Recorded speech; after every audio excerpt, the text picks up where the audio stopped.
সবাইকে স্বাগত জানাচ্ছি মানসিক স্বাস্থ্য বিষয়ক অনুষ্ঠান সিনোরা আমি এখন কি করব দেখার জন্য। কেমন আছেন আপনারা? আগামীকাল থেকে পবিত্র মাহে রমজান শুরু হচ্ছে। সবাইকে জানাচ্ছি মাহে রমজানুল মোবারক। শুধু দর্শক, আমরা এখন হ্যাঁ, রমজান শুরু হয়ে যাচ্ছে, তবে আমরা আসলে যে বিষয়টার ভেতর দিয়ে যাচ্ছি এখন ভীষণভাবে, সেটা হচ্ছে করোনা মহামারী। এবং এই মহামারী আসলে এখনো শেষ হয়ে যায়নি। আমরা এর ভেতরেই আছি, চলছি, আমাদের দিনগুলো কেটে যাচ্ছে।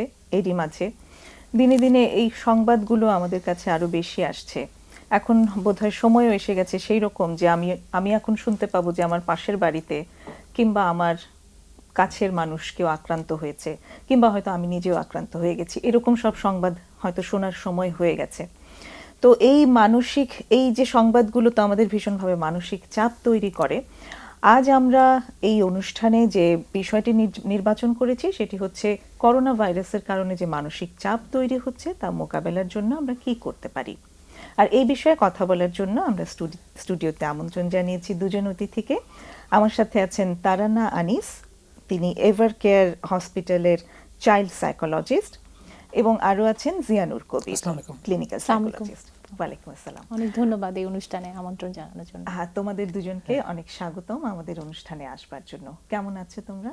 জি ভালো, আলহামদুলিল্লাহ। আচ্ছা, দর্শক মণ্ডলী, আমাদের সাথে ডক্টর প্রতাপ খানম থাকেন, টেলিফোনে থাকেন।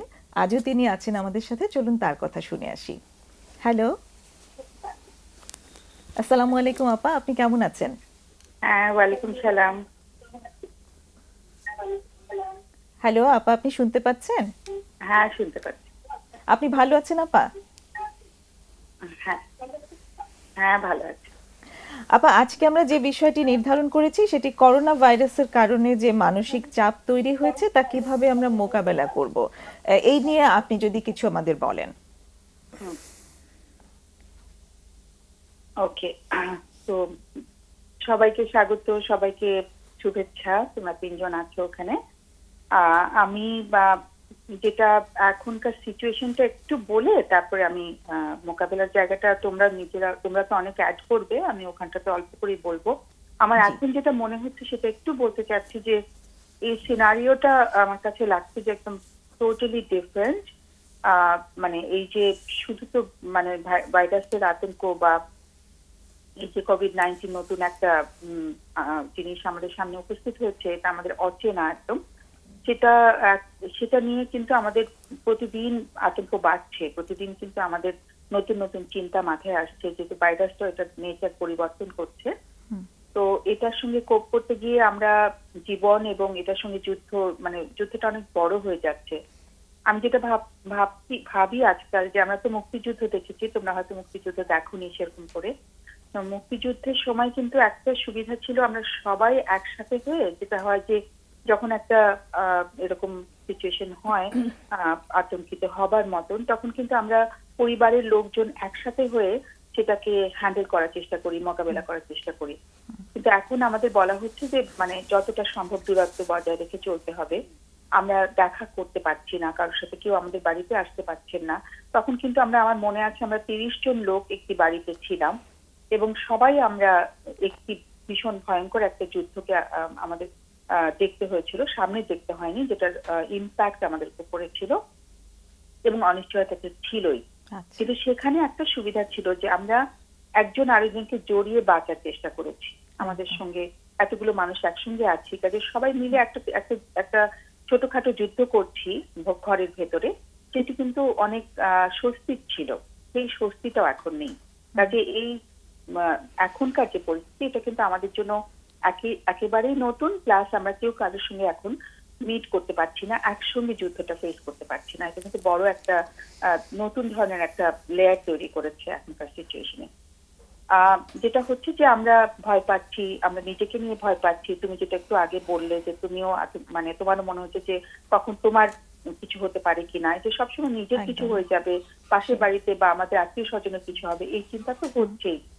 বাড়িতে আমাদের অনেক রকম ম্যানেজমেন্ট করতে হচ্ছে। এই যে মার্কেটে অনেক রকম জিনিস পাওয়া যাবে কিনা, রোজ রোজ তো বাজারে যাওয়া যাচ্ছে না, একটু জিনিস কিনে রাখা, শেষ হয়ে গেল এই দুশ্চিন্তাটাও করতে হচ্ছে এবং বাইরে থেকে এসেও নানা রকম দুশ্চিন্তায় ভুগতে হচ্ছে যে আমি সবাইকে আবার ভাইরাসটা ছড়িয়ে দিচ্ছি কিনা।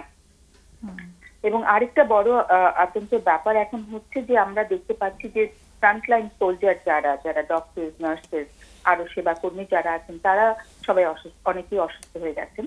সেটা কিন্তু আমাদের মধ্যে আরেকটি আতঙ্কের সৃষ্টি করছে। তো এই জায়গাগুলো সব একসাথে ম্যানেজ করা, আমরা হয়তো কিছু বলার চেষ্টা করব যে এই কাজগুলো করলে ভালো থাকা যায়, কিন্তু আমাদের বুঝতে হবে যে আমরা যে শত্রুর সঙ্গে বা যে বিষয়টির সঙ্গে এখন লড়ছি সেটা কিন্তু অনেক বড় একটি বিষয়। ঠিকই মাথায় রেখে এখন যে আমরা একটু লুজ করব, মানে আমাদের আবেগগুলো কাজ করবে, আমরা অনেক সময় একদম মনে হবে যেন কিছুই কাজ করছে না, মনটা একদম স্তব্ধ হয়ে গেছে, এগুলো কিন্তু হবে এখন।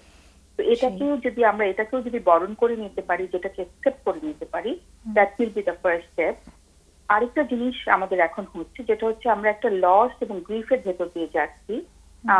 আমার এক আত্মীয় অসুস্থ হয়েছেন, তো এই যে যখন মানুষ মারা যাচ্ছে বা অসুস্থ থেকে হসপিটালে থাকছে, তাদেরকে আমরা দেখতে পাচ্ছি না, তারা আমাদেরকে দেখতে পাচ্ছেন না। অনেক সময় নার্সদের কাছ থেকে শুনতে হচ্ছে, খবরটা নিতে হচ্ছে, যেটা কিন্তু আরো একটা লেয়ার তৈরি করেছে যে আমরা তাদের সঙ্গে যোগাযোগ করতে পারছি না। তারপর যদি আল্লাহ না করুক তারা চলে যান পৃথিবী থেকে, এই যে তাদেরকে গুড বাই বলা, মানে আমি একজনের রেজিলিয়েন্সের উপরে কাজ করেছেন, ওনার একটা কাজ দেখছিলাম, পড়াশোনা করছিলাম ওটার উপরে। উনি বলেছেন যে মানে saying good bye without physical contact or emotional contact is really hard. মানে আমরা কিন্তু তাদেরকে দেখতে পাচ্ছি না, কিন্তু তাদেরকে গুড বাই বলতে হচ্ছে মনে মনে। তাদের যে লাইফে তারা এত কিছু করে গেছেন সেটা সেলিব্রেটও করতে পারছি না। আমরা অনেক সময় মিলাদ করি, দোয়া পড়ি, সেই জিনিসগুলো কিন্তু এখনো করতে পারছি না। তো সেই জায়গাটাতে কিন্তু আরো একটা বড় ধরনের অসহায়ত্ব কাজ করছে আমাদের। এই মুহূর্তে আমাদের যেটি সবচেয়ে বেশি দরকার সেটা হচ্ছে রেজিলিয়েন্স। রেজিলিয়েন্সের বাংলা অর্থটা হচ্ছে যে আমরা এই যে মোকাবেলা করার যে শক্তিটা, যে আমাদের যুদ্ধ আসবে, কষ্ট আসবে, ভয় আসবে, কিন্তু সেই শক্তিটা অর্জন করা এবং শক্তিটা দিয়ে যতটুকু সম্ভব মোকাবেলা করা, এই রেজিলিয়েন্স আমাদের ভীষণ এখন ডেভেলপ করার প্রয়োজন আছে। যারা অলরেডি রেজিলিয়েন্ট আছেন, যারা যুদ্ধ অনেকটা মোকাবেলা, অনেক ধরনের জীবন যুদ্ধ আমাদের হয়, সেগুলো মোকাবেলা করে সক্ষম হয়েছেন, তাদের কম অসুবিধা হবে। কিন্তু যারা অলরেডি দুশ্চিন্তায় ভোগেন, যারা অলরেডি একটু ভালনারেবল অবস্থায় আছেন, বয়স্ক, অসুস্থ, অন্যান্য অসুস্থতা আছে, প্রেগনেন্ট যারা আছেন, যাদের পরিবারে একটু ডিসফাংশন আছে, তারা পরিবারের সবাই এতটা বেশি ভালোভাবে সম্পর্কিত না, তাদের জন্য কিন্তু বেশি মানে রেজিলিয়েন্সটা দরকার হবে। তাদের ভীষণভাবে সেলফ কেয়ার করতে হবে, নিজের খেয়াল রাখতে হবে, নিজের খেয়াল রাখতে অন্যের খেয়ালটা করা সম্ভব হবে। আর জাস্ট শেষে বলবো যে আমরা যেগুলো আগেও বলেছি, যে রেগুলার ব্রিদিং এক্সারসাইজটা করা, তোমরা একটু এটাকে এক্সপ্লেন করে দিও। মেডিটেশন অসম্ভব দরকার এই সময়। ব্রিদিং এক্সারসাইজের কথা বারবার করে সবাই বলছেন, কারণ যেহেতু আমাদের ফুসফুসটাকে আমাদের খুব কর্মক্ষম রাখতে হবে, আমরা প্রতিদিন ব্রিদিং এক্সারসাইজটা করব। কিছু আমরা অবশ্যই শারীরিক কিছু ব্যায়ামটা আমাদের খেয়াল করে করতে হবে, যেটা আমরা সাধারণত করি না। আর হচ্ছে আমাদের যে প্রিয় মানুষ যারা আছেন তাদের সাথে আমরা যেন কানেক্টেড থাকতে পারি, তাদের সঙ্গে একটু কথা বলে মনটা একটু হালকা করতে পারি, সেটা খুবই দরকার। এবং বাচ্চাদের সাথে সময় কাটানো, যার যেটা করতে ভালো লাগে সেটা করা। এবং সর্বোপরি বলবো সেলফ কেয়ার ভীষণভাবে নিজেকে কেয়ার করতে হবে। একেবারে স্বার্থপরের মতন না, অন্যের স্বার্থ চিন্তা করেই করতে হবে, কারণ আমি ভালো থাকলে সবাই ভালো থাকবে। বাকিটুকু তোমরা বলো। অনেক অনেক ধন্যবাদ। আপা, আপনাকে অনেক অনেক ধন্যবাদ। প্লিজ আপনিও আপনার সেলফ কেয়ার যেন করেন, সেটা আমাদের দিক থেকে আপনার জন্য রিকোয়েস্ট রইল। আমরা একটু এবার অতিথিদের কাছ থেকে জানতে চাই। আপা অনেকগুলো কথা বললেন যে আমাদের রেজিলিয়েন্স দরকার আছে ভীষণ, সবার আগে দরকার অ্যাকসেপ্টেন্স। এই বিষয়টা সত্যিকার অর্থে নতুনভাবে কিন্তু ভাবার একটা জায়গা তৈরি করলো যে এই যে মানে মহামারীটা চলছে, এটাকে আগে অ্যাকসেপ্ট করে নেওয়া যে আসলে আমরা এটার ভেতর দিয়ে যাচ্ছি, এটা আমারও হতে পারে, আমার প্রিয় মানুষেরও হতে পারে, ওটা অ্যাকসেপ্ট করে এবার ওটাকে সঙ্গে নিয়ে এগিয়ে যাওয়া। এটা আমরা সবসময় মনোবিজ্ঞানীরা বলে থাকি। আরেকটা হচ্ছে রেজিলিয়েন্স আর কানেকশনের কথা আপা বললেন, যে কানেক্টেডনেসটা যেন আমাদের থাকে, খুব ইম্পর্টেন্ট। আর কারণ আমরা self-care। কাছের মানুষগুলোর কাছ থেকে কিন্তু আমরা একটা প্রাণ শক্তি, একটা জীবনী প্রাণ শক্তি শক্তি। পাই। এই চমৎকার মুহূর্তে কথা খুব বলেছেন। হ্যাঁ, এই মুহূর্তে আসলে সোশ্যাল ডিস্টেন্সের কারণে কিন্তু আমরা কাছাকাছি হতে পারছি না, কিন্তু আমরা যদি একটু ফোনে আপনার এটা ফোনে করতে বা পারি, একটু social মেসেঞ্জারে, mediaতে সোশ্যাল আমরা- মিডিয়ার মাধ্যমে যদি ওদের সাথে একটু নিজের কথাগুলো, কষ্টগুলো শেয়ার করতে পারি, একজন আরেকজনকে শুনতে পারি এমপ্যাথেটিক্যালি, এই জায়গাটাও কিন্তু আমাদেরকে একটা এনার্জি দিবে, এনার্জি দেবে, psychic Thank you energy so দিবে। much। আমরা বরং একটা ফোন নিয়ে তারপর আবার আসি। আচ্ছা, হ্যালো, জি আপনি বলুন, আমরা শুনতে পাচ্ছি। হ্যালো, আচ্ছা, আজকে তো বিষয় হলো করোনা ভাইরাস নিয়ে, আর আমি আমার একটা ব্যক্তিগত বিষয় নিয়ে কথা বলতে চাচ্ছি। আচ্ছা কোনো সমস্যা নেই, আপনি বলতে পারেন।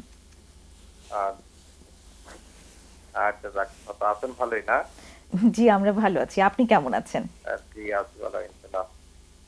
জি বলুন, যে উদ্দেশ্যে আসলে আমাদেরকে ফোন করেছেন সেটা যদি একটু ব্রিফলি বলেন, শর্ট মানে ছোট করে। আসলে আমি অনেক আপনাদের এই চ্যানেলটা আমি চাই, জি অনেকদিন যাবত এটা দেখি। একটা প্রশ্ন নিয়ে অনেকদিন লাইন পাইতেছি না, করতেছি না। যাক, আমাকে এক ভাই, নোমান ভাই হেল্প করলো, তারপরে আমি একটু তার সাথে কথা বলার জন্য চেষ্টা আচ্ছা আচ্ছা ঠিক আছে, বুঝতে পেরেছি। আপনি সব সময় দেখেন, আপনাকে অনেক ধন্যবাদ সেজন্য। আপনি একটু সমস্যাটা বলুন, কি নিয়ে কথা বলতে চাচ্ছেন? আমার সমস্যাটা হলো, আমি বিয়ে করছি 2000 সালে, Sorry? আজকে প্রায় 19 বছর। আমি শুনতে পাই না। ভালোবাসি, বিয়ে করছিলাম। 2000 সালে বিয়ে আপনি করছেন। কি একটু জোরে বলবেন? জি, হ্যাঁ, জোরে বলতেছি। জি, জি। আমি বিয়ে করছি প্রায় 20 বছর। জি বিয়ে করেছেন 2000 সালে। 20 বছর। 20 বছর আছে। 20 বছর, আচ্ছা জি জি, তারপর? বিয়েটা করছি ভালোবেসে। উনি অ্যাফেয়ার ম্যারেজ। ভালোবেসে বিয়ে করছিলাম, উনি আমাকে খুবই ভালোবাসে, আমি ওনাকে ভালোবাসি। দুজন আচ্ছা। দুজনকে অনেক ভালোবাসে। ওকে এরই মধ্যে আমার অনুপস্থিতি, আমার এক বন্ধুর সাথে উনি মানে খারাপ কাজে হয়ে গেছে। আপনার পাচ্ছি না। অনুপস্থিতিতে আপনার বন্ধুর সাথে আপনার ওয়াইফের একটা সম্পর্ক হয়, তাই বলছেন তো? জি, জি, অনুপস্থিতির বিষয়টা কি একটু বলবেন? জি, এখন বিষয়টা হলো, উনি ওই কথাটা আমি জানতে পারছি, উনি আমার কাছে স্বীকার করছেন। উনি পুলিশ কর্মে ওনার সাথে একদিনের জন্য আমি একটা খারাপ কাজ করেছি। এখন ও আমার কাছে ক্ষমা চাইছে যে আমাকে ক্ষমা করে দেওয়া। আমি অন্যায় আচ্ছা করেছি, আপনার যে- কথা না ঠিক পরিষ্কার শোনা যাচ্ছে না। আমরা উনি ক্ষমা করে দিতে বলতেছে। ও আমার কাছে ক্ষমা চাইছিল আর কি। হুম। যে তিনি আমি তো ক্ষমা কাজটা চেয়েছেন করে- এখন। কাজটা করে ফেলছি, তো আমাকে আচ্ছা। ক্ষমা করে দেওয়ার। ওকে আমি বলছি তো ঠিক আছে, তোমাকে ক্ষমা করে দিব। তো একদিন আমি ক্ষমা করে দেওয়ার পরে উনি নাকি কোরআন শরীফ ধরি বা বিভিন্ন বাজারে যাই, অনেক অনেক ক্রিয়াকারী বলছে যে ঠিক আছে, আমি আর এই কাজ আর করবো না কখনো। আচ্ছা তো আমি ওনাকে ভালোবেসে কিনা টেস্টিং করার জন্য আমি ওনাকে ওর হয়ে আরেকটা চিঠি দিয়ে ওনাকে আবার জিজ্ঞাসা করলাম যে উনি আসলে ভালো হয় না, মানে ওই কাজে আবার যাওয়ার জন্য। যে আমি এখন চিন্তা করে গেছি যে আমি এখন কি করবো, রাত দিন শুধু আমি আসছি 10টা আমার বাচ্চা আছে, কিন্তু ওনাকে আমাকে রাখা, মানে ওনাকে রাখার মতো আমার নাই, ইচ্ছে নাই। আপনার কিন্তু ওনাকে- ইচ্ছে নেই আসলে। ওনাকে ভালোবাসার জন্য কি করবো আমি এখন? ওকে আচ্ছা ওকে, আমি যতটুকু বুঝতে পেরেছি আপনি বলছেন যে আপনাদের 20 বছরের বিয়ের সম্পর্ক, এবং এর মাঝে তিনি আপনার একজন বন্ধুর সাথে আরেকটা সম্পর্কে জড়িয়ে গিয়েছিলেন, কিন্তু তারপর আবার মানে যখন আপনি বিষয়টা জেনে গেছেন তারপর তিনি আবার আপনার সাথে সম্পর্কে ব্যাক করতে চেয়েছেন, তাই তো? জি, জি, কিন্তু এখন আপনার কাছে মনে হচ্ছে মানে আপনি ঠিক ওনার জন্য সেই ভালোবাসাটা ফিল করছেন না, তাই কি? জি, জি, আমি মানে ওইটা আমি মানে দিতে পারছি। আপনি মেনে নিতে পারছেন না, প্রথম কথা এই বিষয়টা যে ঘটেছে। ওকে, আমি এখন কি তারা রেখে দিব না কি ছাড়ে দিব, আমি মানে টেনশনে আছি। এই বিষয়ে আপনার ভিতরে একটা দ্বন্দ্ব কাজ করছে। আচ্ছা কি প্রশ্ন করতে হ্যাঁ, চান? প্রশ্ন হচ্ছে, প্রথম প্রশ্নটা হচ্ছে আপনার ছেলে মেয়ে আছে কোনো? জি, দিতে আছে একটা মেয়ে। কত বছর বয়স ছেলে মেয়েদের? একটার প্রায় 10 বছর আর একটা 5 বছর। 5 বছর। আপনি কি বাসায় থাকেন না চাকরি সূত্রে বাসার বাইরে থাকেন? না, আমি সবসময় থাকি, আমি মিনিজার একটা আছে আমার গার্মেন্টস কাপড়, বুঝিনি। যে আমি ব্যবসা করি আচ্ছা আচ্ছা গার্মেন্টস। আচ্ছা, কোথায় মানে আপনার ব্যবসার কারণে কি প্রায় পরিবার থেকে আপনার দূরে থাকতে হয়? না না, দূরে থাকতে হয় না, বাড়িতে থাকি। আপনি বাড়িতেই থাকেন, আচ্ছা, ওকে। ঠিক আছে। আচ্ছা, আমার প্রশ্নটা ছিল যে আপনার ওয়াইফ যে সম্পর্কটাতে এখন আবার থাকতে চাচ্ছেন, এই জায়গাটা নিয়ে আপনি যে উনাকে বিশ্বাস করতে পারছেন না, বোঝাই গেছে বেশ আপনি একটা কষ্ট পেয়েছেন। এই জায়গাটা নিয়ে আপনার উনার সাথে কি খোলামেলা কথা হয়েছে, আলোচনা হয়েছে কোনো? হ্যাঁ, আলোচনা হয়েছে উনি যে কেন এই সম্পর্কটা আবার থাকতে চাচ্ছেন? আমি মাঝখানে একটা প্রসঙ্গ অবশ্য বুঝতে পারিনি। উনি বলে আপনি একবার চিঠি লিখে আবার উনাকে একটু পরীক্ষা করার জন্য আপনি একবার চেষ্টা করেছিলেন, তো সেই জায়গাটা আসলে কি হয়েছিল? মানে উনি তো আমার কাছে বলছে আর কখনো এই কাজে লিখতে হবে না, যা করতে ভুল করেছে, আমার কাছে ক্ষমা হয়। আমি তাকে মাফ করে দিতে দেখি সে ভালো হয়। আমি আচ্ছা। ওই ছেলেটার নামে একটা চিঠি লিখে ওনাকে বলছি যে তুমি শেষবারের মতো আমার সাথে একবার দেখা করো, কখনো বিশ্বাস না, তোমার এগুলো তোমার হাজবেন্ডে জানছে, তুমি জানছি, এই জন্য তুমি আমার সাথে একবার দেখা করো। তো ওই যে জায়গায় দেখা করতে বলছে ওই জায়গাটায় ছিলাম আমি আর কি। তো উনি আপনি ওইখান থেকে রাত্রেবেলা ঘরে বাকিটা তুমি ভাইয়া ওই আমার আম্মাকে বললো যে আমি একটু আসি, বাইরে থেকে আসি। উনি দেখলাম যে আস্তে আস্তে হাইটা আপনার রাত্রে প্রায় 12টা 12:30 বাজে হাইটা দেখি উনি ওই জায়গায় দেখে আমার। তখন আমি বললাম তুমি তো ভালো হয়ে গেছো, তুমি এখানে আসছি। আমি ওইখানে তার 2-3টা খাবার দিচ্ছি। আচ্ছা, বুঝতে পারছি। আরেকটা প্রশ্ন ছিল, ছেলে মেয়েদের সাথে সম্পর্কটা কেমন উনার এবং আপনার? সম্পর্ক আছে, ভালোই আছে, আমারও আছে ওরও আছে। ছেলে মেয়েরা কি বিষয়গুলো সম্পর্কে কিছুটা ধারণা করতে পারে বা আঁচ করতে পারে? হ্যাঁ হ্যাঁ হ্যাঁ, ভালো। আপনাদের দুজনের মধ্যে এই যে একটা টানাপোড়েন চলছে, এই জায়গাটা কি ছেলে মেয়েরা একটু আঁচ করতে পারে? হ্যাঁ, এটা বা ওরা কি কখনো এরকম কিছু ঘটনার উইটনেস ছিল যে আপনাদের মধ্যে কথা কাটাকাটি হচ্ছে বা এই বিষয়গুলো নিয়ে আলোচনা হচ্ছে? হ্যাঁ হ্যাঁ, আলোচনা দেখে, সবসময় দেখে। আচ্ছা আচ্ছা, ছেলে মেয়ে মেয়ে বুঝতে পারে না, ছেলে বুঝতে পারে। আরেকটা কোশ্চেন ছিল, সেটা হচ্ছে যে আপনাদের যে এই সম্পর্কটা শুরু হইলো না, দ্বিতীয় সম্পর্ক, তার আগে আপনাদের সম্পর্ক কেমন ছিল দুজনের? সম্পর্কটা আমরা বিয়ের আগের থেকে ওকে আমি ভালোবাসি, জি ও আমার ভালোবাসি, জি দুজনের সম্পর্কে অত্যন্ত করি। যার মানে আমি ওনাকে ছাড়া আমার কিছুই বুঝি, জি ওকেও আমার ছাড়া কিছু ছিল না। তার মধ্যে ওই জিনিসটা ঘটে গেছে, উনি আমার কাছে খুলে গেছে। আমি এই বিষয়ে আরো কয়েকজনের সাথে আলাপ সাথে আলাপ করছিলাম। ও আমার বলছে দেখো এর 2টা অপরাধ, একটা তো প্রত্যেক দিকে অপরাধ, কিন্তু সেই অপরাধটা পুনরায় আবার খুলি তোমার কাছে বলছে। অপরাধ 2টা করছে, একটা তো করা করছে, আবার অপরাধটা খুলে তোমার কাছে বলছে। একবারে খুলে যেভাবে বলছে কিভাবে কি করছে সব এ টু জেড পকেট খুলে আমার। মানে আমি বুঝিনি বিষয়টা, এটা কি উনি নিজেই আপনার কাছে ডিসক্লোজ করেছেন যে আসলে কিরকম ঘটেছে, সেটাই বললেন আপনি? হ্যাঁ হ্যাঁ, উনি নিজেই আমার কাছে বলছে যে বলে আমি একটা কাজে অন্যায় করে ফেলছি তোমার সাথে, আমি এটা অপরাধ নিজের নিজে অপরাধ ভাবছি, আমি ওই থেকে তোমার কাছে কখন এই কথাটা বলবো এটাই আমি ইয়ে করছি। বিষয়টা কি এরকম যে উনি না বললে আপনি আসলে জানতেন না? বিষয়টা কি এরকম? জানতাম, হয়তো কথাবার্তা বলছে যে হয়তো সম্পর্কে আছে, মোবাইলে কথা বলে বা বিভিন্ন কথা বলতেছে, এটাই জানতাম। ওই কাজ হয়েছে এটা। আচ্ছা, আপনি তাকে আসলে যথেষ্ট বিশ্বাস করতেন, ভরসা করতেন?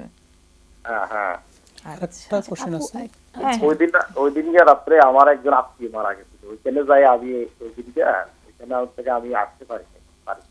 ওইদিন ওইখানে আমি সবসময় বাড়ি, ওই রাত্রেটা আমি ছিলাম ওইখানে, আমাদের এক আত্মীয় মারা গেছিল, আমার খালাম্মা, ওইখানে আমি ছিলাম। ওকে, আপনার কাছে আরো প্রশ্ন আছে আমাদের অতিথিদের, কি আগে বলবেন? আমার আরেকটা প্রশ্ন যেটা আমার একটু মনে পড়লো, আপনার ওয়াইফ কি এখন আপনার পাশে আছে, মানে শুনতে পাচ্ছে আপনি যে আমাদেরকে এই সমস্যাটা নিয়ে আপনি একটু আলোচনা করছেন? না, উনি ওনার বাড়িতে আছে, বাপের বাড়িতে। আচ্ছা, উনি বাড়িতে নেই। জিয়ানুরের মানে প্রশ্ন ছিল? আপনার কাছে তো উনি ক্ষমা চেয়েছে, তাই না? জি, জি, তাহলে আমার ছোট একটা কোশ্চেন, কখন ধরেন একজন মানুষ তার সব অপরাধবোধ স্বীকার করে ক্ষমা চায় আরেকজনের কাছে, এটা নিয়ে আপনার কি মনে হয়? আমার চাইছে তো আমি তারে বলছি যে ঠিক আছে তুমি আর কখনো আরেক কাজ করবে, তুমি ভালো হয়ে যাবে তো, হ্যাঁ আমি আর কখনো করতে রাজি নাই। এটা ও আসছিল, ও জোর করে আসছিল, আসার পরে আমার ধরে হাত ধরে তাই না বাইরের দিকে হচ্ছে। এবার আমি কিছু বাইরের দিকে যাওয়ার দরকার না, এখানে যা করার পরে হুম তারপরে সে এখানে মানে কিভাবে করছে, তারপরে আমি এগুলো যাই না, তারপরে মাফ করে দিই। জি ওই যে চিঠিটা দিলাম যে কয়েকদিন পরে সে ভালো হয়েছে কিনা জানার চেষ্টা, 15 দিন পরে বা 1 মাস পরে দেখছি একেবারের মতো আটবার দেখা গেল, আটবার তোমার পাইতে চাই। ও মানে আপনি একটু একবার টেস্ট করতে চেয়েছিলেন তখন। মানে হ্যাঁ, তখন সে ওই ক্ষমাটার পরে আর কি কিরা টাইরা কোরআন ধরে শুয়ে ওরা কয়েকটা কিরে কাটছে বা মা বাবাও যেতে আসছে জি দেখি ও ওইখানে আবার উপস্থিত হতে যাবে, এরপরে আমি দেখেছি এটা ভালো হবে। আচ্ছা, তার মানে হচ্ছে আপনি এটা পরীক্ষা করলেন, উনি তো আর পরবর্তীতে ওনার সাথে যোগাযোগ করেননি। না যোগাযোগ করে না, তো উনি যদি ভালো হতো তাহলে তো ওইখানে যাইতো না। মানে এই যে কেন গেছে, দেখা হ্যাঁ, করতে এটা আপনি মেনে নিতে পারতেছেন না মানসিকভাবে? জি জি, আমি তো বলছি ওর অনেক সাথে কষ্ট ও পাচ্ছেন, কখনো খারাপ লাগতেছে। একটা মিনিট, আমি বলছি তোমার ওকে যদি তোমাদের যদি কখনো একটা চিঠি দেয় নাহলে যে কোনো জিনিস দেয় তুমি তার সাথে আমাকে সবকিছু এক্সিজেট জানাবে। হুম হুম হুম, ও বলছে ঠিক আছে জানাবে, কিন্তু চিঠিটা ওর কাছে সকালে পৌঁছাইছি আমি, সারাদিন উনি আমার কাছে জড়া নাই। সন্ধ্যা আমি বলছি আমি ঢাকা চলে যেতেছি, আমি চলে যেতে, এরপরে তো আসছে ঠিক আছে যা। ও আমি কি করছি ঢাকার নাম দিয়ে মানে এলাকা যাইয়ে ধরেন না রাত্রেবেলা আবার ওইখানে আসছি, কথাটা বুঝছিনি আমার। জি বুঝতে পেরেছি। সকালে দিছি আমি ওর মানে টেস্ট করতে গিয়ে আসলে বেশি প্রবলেমটা হয়েছে আমার কাছে টেস্ট যেটা করতে মনে গিয়ে হচ্ছে। হয়েছে। ওকে, ঠিক আছে, আমরা কথা বলতে পারি না। তো আপনার প্রশ্নটা হচ্ছে যে অ্যাকচুয়ালি এই জায়গাটাতে আপনি মানে এখন আপনি কি করবেন, আপনার ভিতরে যে দ্বন্দ্বটা কাজ করছে। প্রথমত সে আমরা মানে আপনি নিজেই বললেন যে সে সবটা দোষ স্বীকার করেছে, দোষ বলতে মানে যাই হয়েছে সেটাকে সে স্বীকার করেছে নিজে থেকে, এবং উনি যদি এভাবে খোলাসা করে না বলতেন তাহলে কিন্তু আপনার পক্ষে এভাবে জানাটা সম্ভব ছিল না। একটা ভালো দিক আপনাদের দুজনের ভেতরে ছিল যে আপনারা দুজন দুজনকে ভীষণ ভরসা করতেন, এটা অবশ্যই খুব সম্পর্কের জন্য এটা খুব গুরুত্বপূর্ণ। সেই জায়গাটাতেই আসলে আপনার এখন মূল অসুবিধাটা হচ্ছে, আপনি কষ্ট পাচ্ছেন যে আপনি এখন তার উপর ভরসা করতে পারছেন না আর। উনি কি জানি বলছিল, বলেন। জি, উনি যদি না বলতো তাহলে তো আমি জানতাম না। তাহলে জানাতে তাহলে আমি এইভাবে জানতেন না। মানে উনি সব খুলে বলছে কি কখন কি করছে, কিভাবে করছে, কিভাবে কতটুকু করছে, কতটুকু সময় দিচ্ছে, সবকিছু কমপ্লিট করে দিচ্ছে আমার। সেই ঠিক আছে, আমরা বরং বিষয়টি নিয়ে আলাপ করি, আপনি আমাদের আলোচনার সঙ্গে থাকুন। আপনাকে অনেক ধন্যবাদ। প্রশ্নটা কি ছিল? ওনার প্রশ্নটি ছিল যে উনি সম্পর্কে থাকবেন এখন কি থাকবেন না? সম্পর্কে থাকবেন কি থাকবেন না, এই বিষয়টা নিয়ে ওনার ডিলেমা হচ্ছে, কারণ উনি অ্যাকচুয়ালি ভরসা করতে পারছেন না।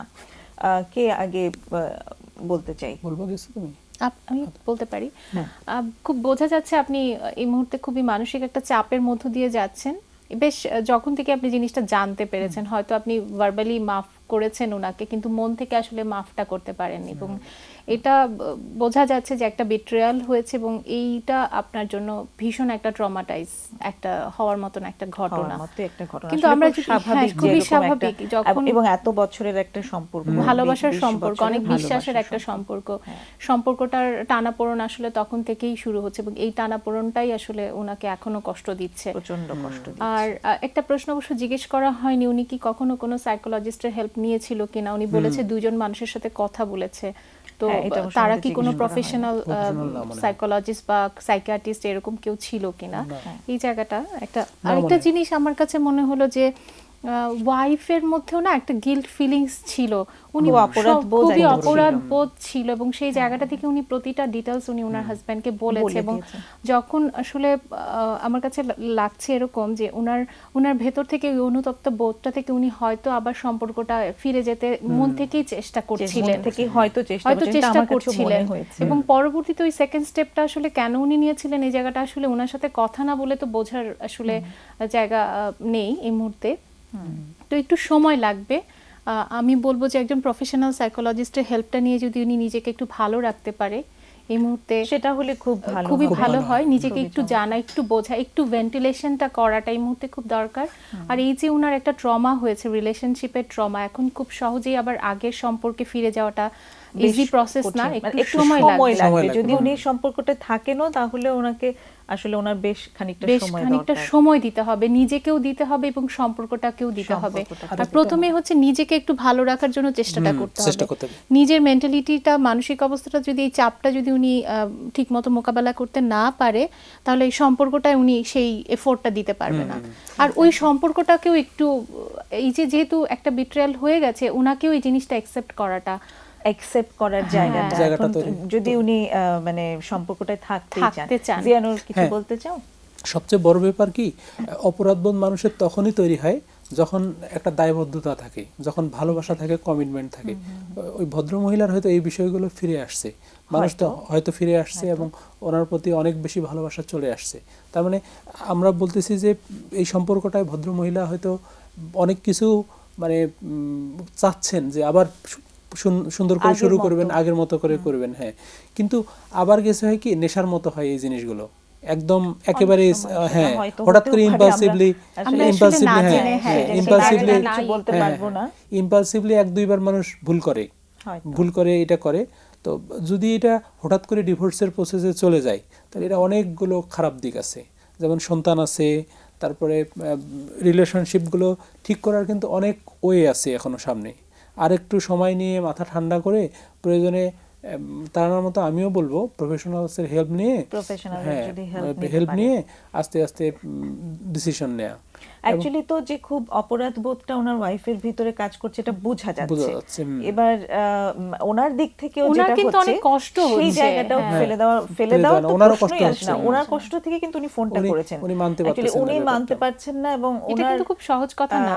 হ্যাঁ, না, না, মানে এত বছরের একটা সম্পর্ক যাকে এভাবে যেটাকে বিশ্বাস করতো। অত বেশি বিশ্বাস তিনি করতেন, সেখানে যে এরকম একটা ব্যাপার ঢুকে গেছে, এই বিষয়টা তার পক্ষে মেনে নেওয়া সত্যি সম্ভব, কঠিন। সেটা যদি তিনি মেনে নিতে চান তাহলে জোর করেই একদিনে সেটা হবে না, অনেক দিন সময় নিয়ে হয়তো সেটা হওয়া সম্ভব। তো সেই জায়গাটাতে আমাদের কি সাজেশনটা কি ওনার কাছে? প্রথম সাজেশন হচ্ছে মাথা থেকে সন্দেহগুলো কারণে যে আচরণগুলো করে মানুষ, মানে সন্দেহ হলে কিন্তু বিভিন্নভাবে আচরণ করে এবং নিজের এংজাইটি মানুষ বাড়ায় এই ধরনের রিলেশনশিপগুলোতে। এই ধরনের আচরণগুলো অ্যাভয়েড করে মানে ওনার প্রতি একটু সন্দেহটা দূর করে রেখে একটা সাইকোলজিস্টের সাথে কথা বলে, ফোনেও সেশন নিতে পারে এই সময়, এখন অনলাইনে অনলাইনে সেশন নিয়ে আলাপ আলোচনা করে আস্তে আস্তে পরবর্তী প্রসেসগুলো যাবে। ওনার মনের কষ্টটা কিভাবে বের করবে, এই মুহূর্তের কষ্টটাকে ডিল করার জন্য। আমার যতদূর মনে হয় যে ওনার কষ্ট আসলে অনেক বেশি, ফোনে অতটা উনি বলতেও পারছিলেন না, আমাদের এখানে সময়টা এত লিমিটেড। হ্যাঁ, তো সেই জায়গাটাতে উনি যদি আবার কারোর সাথে একটু কথা বলেন, কথা ওনার বলেন। প্রফেশনাল কারোর সাথে কথা বলেন, প্রফেশনাল কারোর সাথে কথা বললে ওনার নিজের হিলিংটা আর একটু হবে এবং তাহলে উনি হয়তো ঠান্ডা মাথায় আবার সিদ্ধান্তটা নিতে সম্পর্কটা পারবেন। নিয়ে সিদ্ধান্ত মানে নিতে পারবেন। উনি তো আমাদের আসলে বিরতির ইচ্ছা সময় করলে হয়ে গেছে, বাংলা আমরা ভিশন বিরতির থেকে পর ফিরে এসে আবার নাম্বার নিয়েও কথা শুনছি। সেশন নিতে পারে। হ্যাঁ, অবশ্যই। শুধু দর্শক, আমাদের সময় হয়ে গেল বিরতি নেওয়ার, আমরা বিরতি থেকে ফিরে এসে আবার কথা বলবো। ততক্ষণ আমাদের সঙ্গে থাকুন। বিরতির পর আমরা আবার ফিরে এলাম সিনোরা আমি এখন কি করব এই অনুষ্ঠানে। আজকে আমরা যে বিষয়টি ঠিক করেছি সেটি হচ্ছে করোনা ভাইরাসের কারণে যে মানসিক চাপ তৈরি হয়েছে তা আমরা কিভাবে মোকাবেলা করব। আর এই বিষয়ে আলোচনার জন্য দুজন অতিথিকে আমরা স্টুডিওতে ডেকে নিয়েছি, তারানা আনিস এবং জিয়ানুর কবির। আমরা বিষয় সম্পর্কে একটু কথা বলছিলাম অনুষ্ঠানের শুরুতে, তারপর তো ফোন চলে এলো। তারানার কাছ থেকে আমরা শুনেছি, জিয়ানুর যদি কিছু অ্যাড করতে চাও যে করোনা ভাইরাস নিয়ে যে মানসিক চাপ হচ্ছে তার কিভাবে আমরা মোকাবেলা করতে পারি। মেহতাব ম্যাডাম এবং তারানা মিলে যে বিষয়গুলো বললো, এর বাইরে আমি কয়েকটা বিষয় যোগ করতে চাই। প্রথম যে বিষয়টা আসবো সেটা হচ্ছে যে এই সময় তো আমরা সারাদিন বাসার ভিতরে আছি এবং আমাদের সময়টা কিন্তু এলোমেলো, কখন ঘুমাবো, কখন কি করব, এরকম কোনো মানে প্রি প্ল্যান নাই। মানে রুটিন যেটা হ্যাঁ, রুটিনটা যদি আমরা একটু করে নেই তাহলে হবে কি, বিশেষ করে ঘুমানোর একটা শিডিউলিং তৈরি হবে। ঘুমানোর ক্ষেত্রে হয় কি, অনেকেই আমাদের কাছে এখন যে ফোনগুলো করে বা সেশনগুলোতে যে প্রবলেমগুলো নিয়ে আসে, বেশিরভাগ ক্ষেত্রেই দেখা যায় যে অনেকেরই ঘুম ঠিক মতো হয় না। দুটো কারণে ঘুম হয় না। একটা হচ্ছে এই বিষয়টা নিয়ে খুব বেশি ওরিসগুলো আসতেছে। আমার কি হবে, উদ্বিগ্নতার কারণে। উদ্বিগ্নতা কি আমার কি হবে, আমার প্রিয়জনের কি হবে, আমার সন্তান, আমি এফেক্টেড হয়ে গেলে আমার সন্তানদের কি হবে। এই জন্য বিশেষ করে ফ্রন্টলাইন যারা আছেন, যারা অ্যাক্টিভিস্ট আছেন, তাদেরও এই সমস্যাগুলো কিন্তু খুব বেশি হচ্ছে। বিশেষ করে ডাক্তার, নার্স যারা আমাদের জন্য অনেক বেশি কাজ করতেছেন, সেনাবাহিনী বা পুলিশ বা আপনার সাংবাদিক ভাইরা যারা মাঠে ময়দানে কাজ করতেছেন, তাদের কিন্তু এই সমস্যাগুলো বেশি হচ্ছে। এবং তারা নিজের জন্য, আরেকটা বিষয়, রুটিনে কিন্তু আমি নিজের জন্য সময় রাখবো। নিজের জন্য বলতে আমার নিজের সেলফ কেয়ারের জন্য আচ্ছা, খুব বেশি সেলফ কেয়ার দরকার। আমি এটা হয়তো- আপাও বলছিলেন। হ্যাঁ, এটা আমি আবার বলতেছি, কারণ এটা তার সর্বাঙ্গে মধ্যে যেটা তুমি ঘুমের কথা বলছো, যে সেলফ কেয়ারের একটা অংশ হচ্ছে proper, ঘুম, প্রপার স্লিপ। হ্যাঁ। এবং এই সময় কিন্তু স্লিপ হাইজিন এবং স্লিপ শিডিউলিং গুলো খুব মেনটেন করা। স্লিপ শিডিউলিং এর মধ্যে যে বিষয়টা খুব বেশি আমরা বলি, একই সময় ঘুমানো এবং একই সময় ঘুম থেকে ওঠা। তাহলে স্লিপের টাইমটা একটা ফিক্স থাকলো। যদি আমি 7 ঘন্টা ঘুমাই, তাহলে 7 ঘন্টা থাকলো, বা 7.5 ঘন্টা যেটাই করি। এবং এই সময় যদি ঘুম না আসে, 15 মিনিটের মধ্যে ঘুম না আসে, তাহলে আমরা উঠে একটু রিল্যাক্সেশন করবো, একটু ব্রিদিং করতে পারি, একটু কোরআন শরীফ তেলাওয়াত করতে পারি। আচ্ছা। হ্যাঁ, এর বাইরে হচ্ছে আমি বিছানাটাকে শুধুমাত্র ঘুমের জন্য ব্যবহার করব। আমি যদি টেলিভিশন দেখি বা কোনো কাজকর্ম করি, দিনের বেলা ওই বিছানাটা ইউজ করব না। এই প্রবলেমগুলো খুব পাচ্ছি তো আমরা, সেই কারণে বলছি। আরেকটা ব্যাপার হচ্ছে কি, বাচ্চাদের অনেক আচরণ নিয়ে আমি এখন নিয়মিত ফোন পাচ্ছি, পাচ্ছি। তো অনেকেই বলতেছে বাচ্চাদের আচরণগুলো সহ্য করা অনেকের জন্য কঠিন হয়ে যাচ্ছে। আচ্ছা, এখন যেহেতু বাড়িতেই থাকছে সব সময়, সেজন্য বাচ্চাদের বাচ্চাদের বিহেভিয়ার গুলো চোখে পড়ছে। খুব বেশি। তো আচ্ছা, আমরা একটা ফোন অলরেডি চলে আসছে, আমরা কি ঠিক ফোনটা আছে, নিয়ে তারপর তারপর আবার বাচ্চাদের আলোচনায় বিষয়টা আলোচনা করব। হ্যাঁ, ইন্টারেস্টিং বিষয় যদিও ছিল। ঠিক আছে, আমরা ফোনটা নিয়ে নিই। হ্যালো, হ্যালো, জি বলুন, আমরা শুনতে পাচ্ছি। আসসালামু আলাইকুম। ওয়ালাইকুম আসসালাম। কেমন আছেন আপনি? আমি ভালো আছি, আপনি ভালো আছেন? জি, আমি ভালো আছি। বলুন, যে বিষয়টা নিয়ে কথা বলতে চাচ্ছেন, আমরা শুনছি। আমি কথা বলতে চাচ্ছি আমার ব্যক্তিগত বিষয় নিয়ে, আমার ওয়াইফের সাথে দ্বন্দ্ব নিয়ে। জি প্লিজ বলুন, আমরা আছি। আমার নাম হুমায়ুন, আমি মিরপুর থেকে বলছিলাম। আচ্ছা, নামটা অবশ্য না বললেও চলবে। ঠিক আছে, সমস্যাটা বলুন। আমার বয়স, জি হ্যাঁ বলুন, বয়সটা বলুন। আমার বয়স 40 বছর, বিয়ের বয়স 15 বছর। আচ্ছা, তারপর? দুইটা ছেলে আছে আমার। হ্যালো, আমরা শুনতে পাচ্ছি, আপনি বলুন। দুইটা ছেলে আছে, কিন্তু আমার ওয়াইফ মাঝে মাঝে অনেক রেগে যায়। আচ্ছা, মাঝে মাঝে রেগে যায়। হ্যালো, আমরা শুনছি, আপনি বলুন। মাঝে মাঝে অনেক রেগে যায়, কিন্তু আমার ওয়াইফ ওই আমি এই 15 বছর বিয়ের বয়সে কিছুদিন পর জানতে পারি যে আমার ওয়াইফের সঙ্গে একটা ছেলের সম্পর্ক ছিল। আচ্ছা আচ্ছা আচ্ছা, সম্পর্ক ছিল। সে মাঝে মাঝে ফোন দেয়, এখন মাঝে মাঝে ফোন দেয়। ছেলেটা ফোন দেয়, আমার ওয়াইফও ফোন দেয়। এই যে নিয়ে আমার বাসার ভিতরে যে অনেক সমস্যা হচ্ছে। যে বাসার ভিতর সমস্যা হচ্ছে এই যে আমি এখন কি করব। আমার 2টা ছেলে আছে, আমার ওয়াইফ তার বোঝাচ্ছি, কিন্তু আগে যে সম্পর্ক ছিল তার সেটা আমি জানতাম না। আচ্ছা, কখন জানতে পারলেন? আমাকে আপনি কখন জানতে পারলেন যে ওনার আগে সম্পর্ক ছিল? আমি আমার 2 বাচ্চা হওয়ার পরে জানতে পারি, তার আগে আমি জানতে পারি নাই। ওকে, আপনার বাচ্চাদের বয়স কত? আমার এক বাচ্চার বয়স 13 বছর। আচ্ছা, আর আরেকটার বয়স 9 বছর। আচ্ছা, জি বলুন। 13 বছর আর 9 বছর। কিন্তু জানতে পারার পরে আমি খুব চিন্তাতে পড়ে গেলাম। কিন্তু কিছুদিন পরে, এই 13 বছর কিছুদিন পরে, আমার ছোট ছেলে হওয়ার পরে ওই ছেলেটা আমার ফেসবুকে কিছু ছবি দেয়। আচ্ছা, কিন্তু কিছু অনৈতিকার ছবি ছিল। তো সেই ছবিতে আমি অনেক ভেঙে পড়ি। ভেঙে পড়ার পরে, এই ছবিগুলো কিসের ছবি ছিল? মানে আপনার ওয়াইফের সাথে তার ছবি? জি জি জি, আমার ওয়াইফের সঙ্গে তার ছবি। আপনাদের বিয়ের আগেকার? হ্যাঁ, বিয়ের আগেকার। ও যখন কলেজে পড়ছে ওই সময়কার ছবি, ওর সাথে সম্পর্ক ছিল ওই সময়কার ছবি। আচ্ছা কিন্তু ওই ছবিতে আমি অনেক ভাঙি পড়ার পরে যে আমি এখন কি করব, যে এইটি বুঝতেছি না, যে কারো কাছে বলতেও পারতেছি না, জি। এইভাবেই আমাদের সংসার চলতেছে। কিন্তু ওর কথা বললি পরে, ওই ছেলেটার কথা বললি পরে ও বলে যে যে আমি ওর সাথে মাঝে সাঝে কথা বলি সবসময়। আমি বললাম এইভাবে তো সংসার চলে না, তুমি তো বিয়ে হয়ে গেছে, তোমার 2টা বাচ্চা হয়ে গেছে, যে তুমি কিভাবে এইভাবে কথা বলো। পরে আমাকে বলে ঠিক আছে আমি আর কথা বলবো না, কিন্তু সে মাঝে মাঝেই কথা বলে, এটা মাঝে মাঝেই কথা বলে সে। ওকে আমি বুঝতে পারতেছি না, কিন্তু আমি কথা বললি পরে রেগে দেয়। আমি ওর কিছু করতে পারতেছি না, আমার 2টা ছেলে, আমি এই ছেলের দিকে তাকায়া কিছু বলতেছি না। আমি তো মানসিক ভাবে খুব টেনশনে পড়ে আছি। আপনার ভেতরে কি চলছে এই যে তার আগে একটু বলুন যে ঠিক কতদিন কত বছর ধরে আপনি এই বিষয়টার ভেতর দিয়ে যাচ্ছেন? আপনার ছেলের এই বয়স বিষয়টা 9 বছর আগে আমার বাচ্চা হওয়ার পরই আমি জানতে পারছি। গত তারপর 9 থেকেই বছর থেকে? আচ্ছা, মানে গত 9 বছর ধরে এই বিষয়টার ভেতর দিয়ে আপনি এবং হ্যাঁ, আপনার ওয়াইফ আমি 9 বছর ধরে এর ভিতরে আসছে। তার বুঝালে বোঝে না। এখন ও 1 মাস আগে আমার সাথে রাগ করে চলে গেছে, বাচ্চা 2টি ছুঁয়ে চলে গেছে, বাসায় থেকে চলে গেছে, যে বাপের বাড়ি চলে গেছে। তারপর এখন কি আমি উনি ফিরে আমি এসেছেন? আছি ঢাকাতে, বাসাতে আছি, আমার বাচ্চা 2টাও আছে আমার কাছেই আছে। এখন আমি ছেলে মানুষ হয়ে বাচ্চা 2টার লেখাপড়া এই করাই এবং তাদের রান্না করাই, এখন বুয়ারাও আসে না, আমি নিজে রান্না করিয়ে খাওয়াচ্ছি। এখন আমি কিভাবে ছেলে মানুষ হয়ে নিজে রান্না করে খাওয়াবো?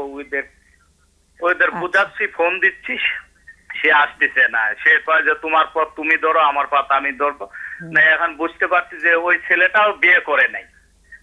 আচ্ছা আচ্ছা, ওকে। সে ছেলেটাও বিয়ে করে নাই এখনো। তো এখন কি তাহলে আপনার ওয়াইফ আসলে আপনার সাথে সম্পর্কটায় থাকতে চাইছেন না, এরকমই মনে হচ্ছে আপনার কাছে? এখন আমার মনে হচ্ছে যে আমার সাথে থাকতে চাচ্ছে না। না, আচ্ছা এখন ওই ছেলেটার কারণেই থাকতে চাচ্ছে না আমার মনে হচ্ছে। আচ্ছা, ওকে। তা আমাদের কাছে প্রশ্নটা কি? আপনাদের কাছে প্রশ্ন যে আমি এখন কি করতে পারি? আমার 2টা ছেলে আছে, আমি এখন কি করতে পারি? আমি ছেড়েও দিতে পারতেছি নি, সেও। আচ্ছা আচ্ছা, হ্যালো। হ্যালো। হ্যাঁ, হ্যাঁ, আপনি আপনার প্রশ্নটা হচ্ছে যে অ্যাকচুয়ালি এই অবস্থায় এখন আপনি কি করবেন? আপনি ছাড়তেও পারছেন না কিন্তু রাখতেও পারছেন না, বিষয়টা কি এরকম? মানে আপনার অনুভূতিটা কি আসলে সম্পর্কটা সম্পর্কে? যে আমি সবকিছু ওর কিছু কিছু কাজ, অনেক কিছু ছবি আমি দেখছি যেটা তার স্বামী হয়ে এই ছবি দেখেও আমার মানিয়ে নেওয়ার কথা না। মেনে নিতে কিন্তু পারছেন না। আমি মানিয়ে নিচ্ছি যে আমার 2টা ছেলে আছে, এই ছেলের দিকে মুখের দিকে তাকাই মানিয়ে নিচ্ছি।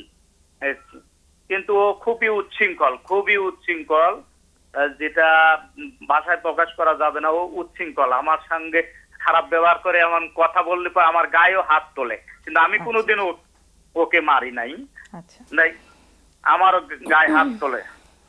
আচ্ছা, আমাদের অতিথিদের কোনো প্রশ্ন আছে? আছে, আমার প্রশ্ন আছে। হ্যাঁ প্লিজ।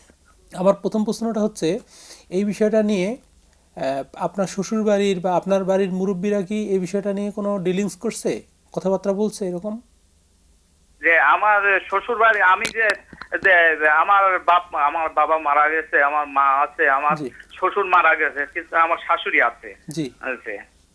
শাশুড়িকে বলছে, শাশুড়ি বলতেছে বাবা কি করবা, এটা ও একটু ছোটবেলা থেকে রাগী মানুষ, এইটি বুঝায়া সংসার করতে হবে, এই সব কথা বলতেছে। কিন্তু তার বলছি যে আপনার ও স্বীকার করে না। তার মা বাপ এটা বোঝে না, যে কয় না আমার মেয়ে এগুলা করে নাই, এগুলা ওর সাথে সম্পর্ক নাই, এই সেই নানান কথা। কিন্তু আপনার ওয়াইফ তো নিজেই এখন আসতে চাচ্ছেন না, তাই না? না, ও নিজেই আসতে চাচ্ছে না। হ্যাঁ, সেই জায়গাটাতে নিজেই আসতে চাচ্ছে না। এখন মানে ওর ওনারা কি যাই সমস্যা, ব্যাখ্যা ওর- দেখ চাই না দেখ, আপনার ওয়াইফ নিজে থেকেই এখন মানে এই মুহূর্তের যে অবস্থাটা 1 মাস ধরে উনি নিজেই আসতে চাচ্ছেন না। জি না, নিজেই আসতে চাচ্ছে না। আমি এখন ছেলে দুটা নিয়ে কি করবে? আমি আপনার এখন খুব বিয়েও কষ্ট হয়ে করতে যাচ্ছে। পারতেছি না। না আমার ছেলে দুটা তারানার কোনো কারণ- প্রশ্ন আছে? আমার প্রশ্ন ছিল বাচ্চাগুলোর সাথে ওদের মায়ের কি যোগাযোগ হচ্ছে, মা কি কথা বলছে ফোনে বা অন্য কোনো মাধ্যমে? যদি মার সঙ্গে ভালো সম্পর্ক আছে, মার সঙ্গে কথা বলে, মাও কথা বলে, বলতেছে আমার ছেলে আজকেও কথা বলছে যে আম্মু তুমি চলে আসো। সে বলতেছে যে আমি আর তোমাদের বাসায় যাব না, তোমরা ভালোভাবে লেখাপড়া করো, তোমার আব্বুর সঙ্গে ভালোভাবে থাকো, এই সব কথা বলতেছে।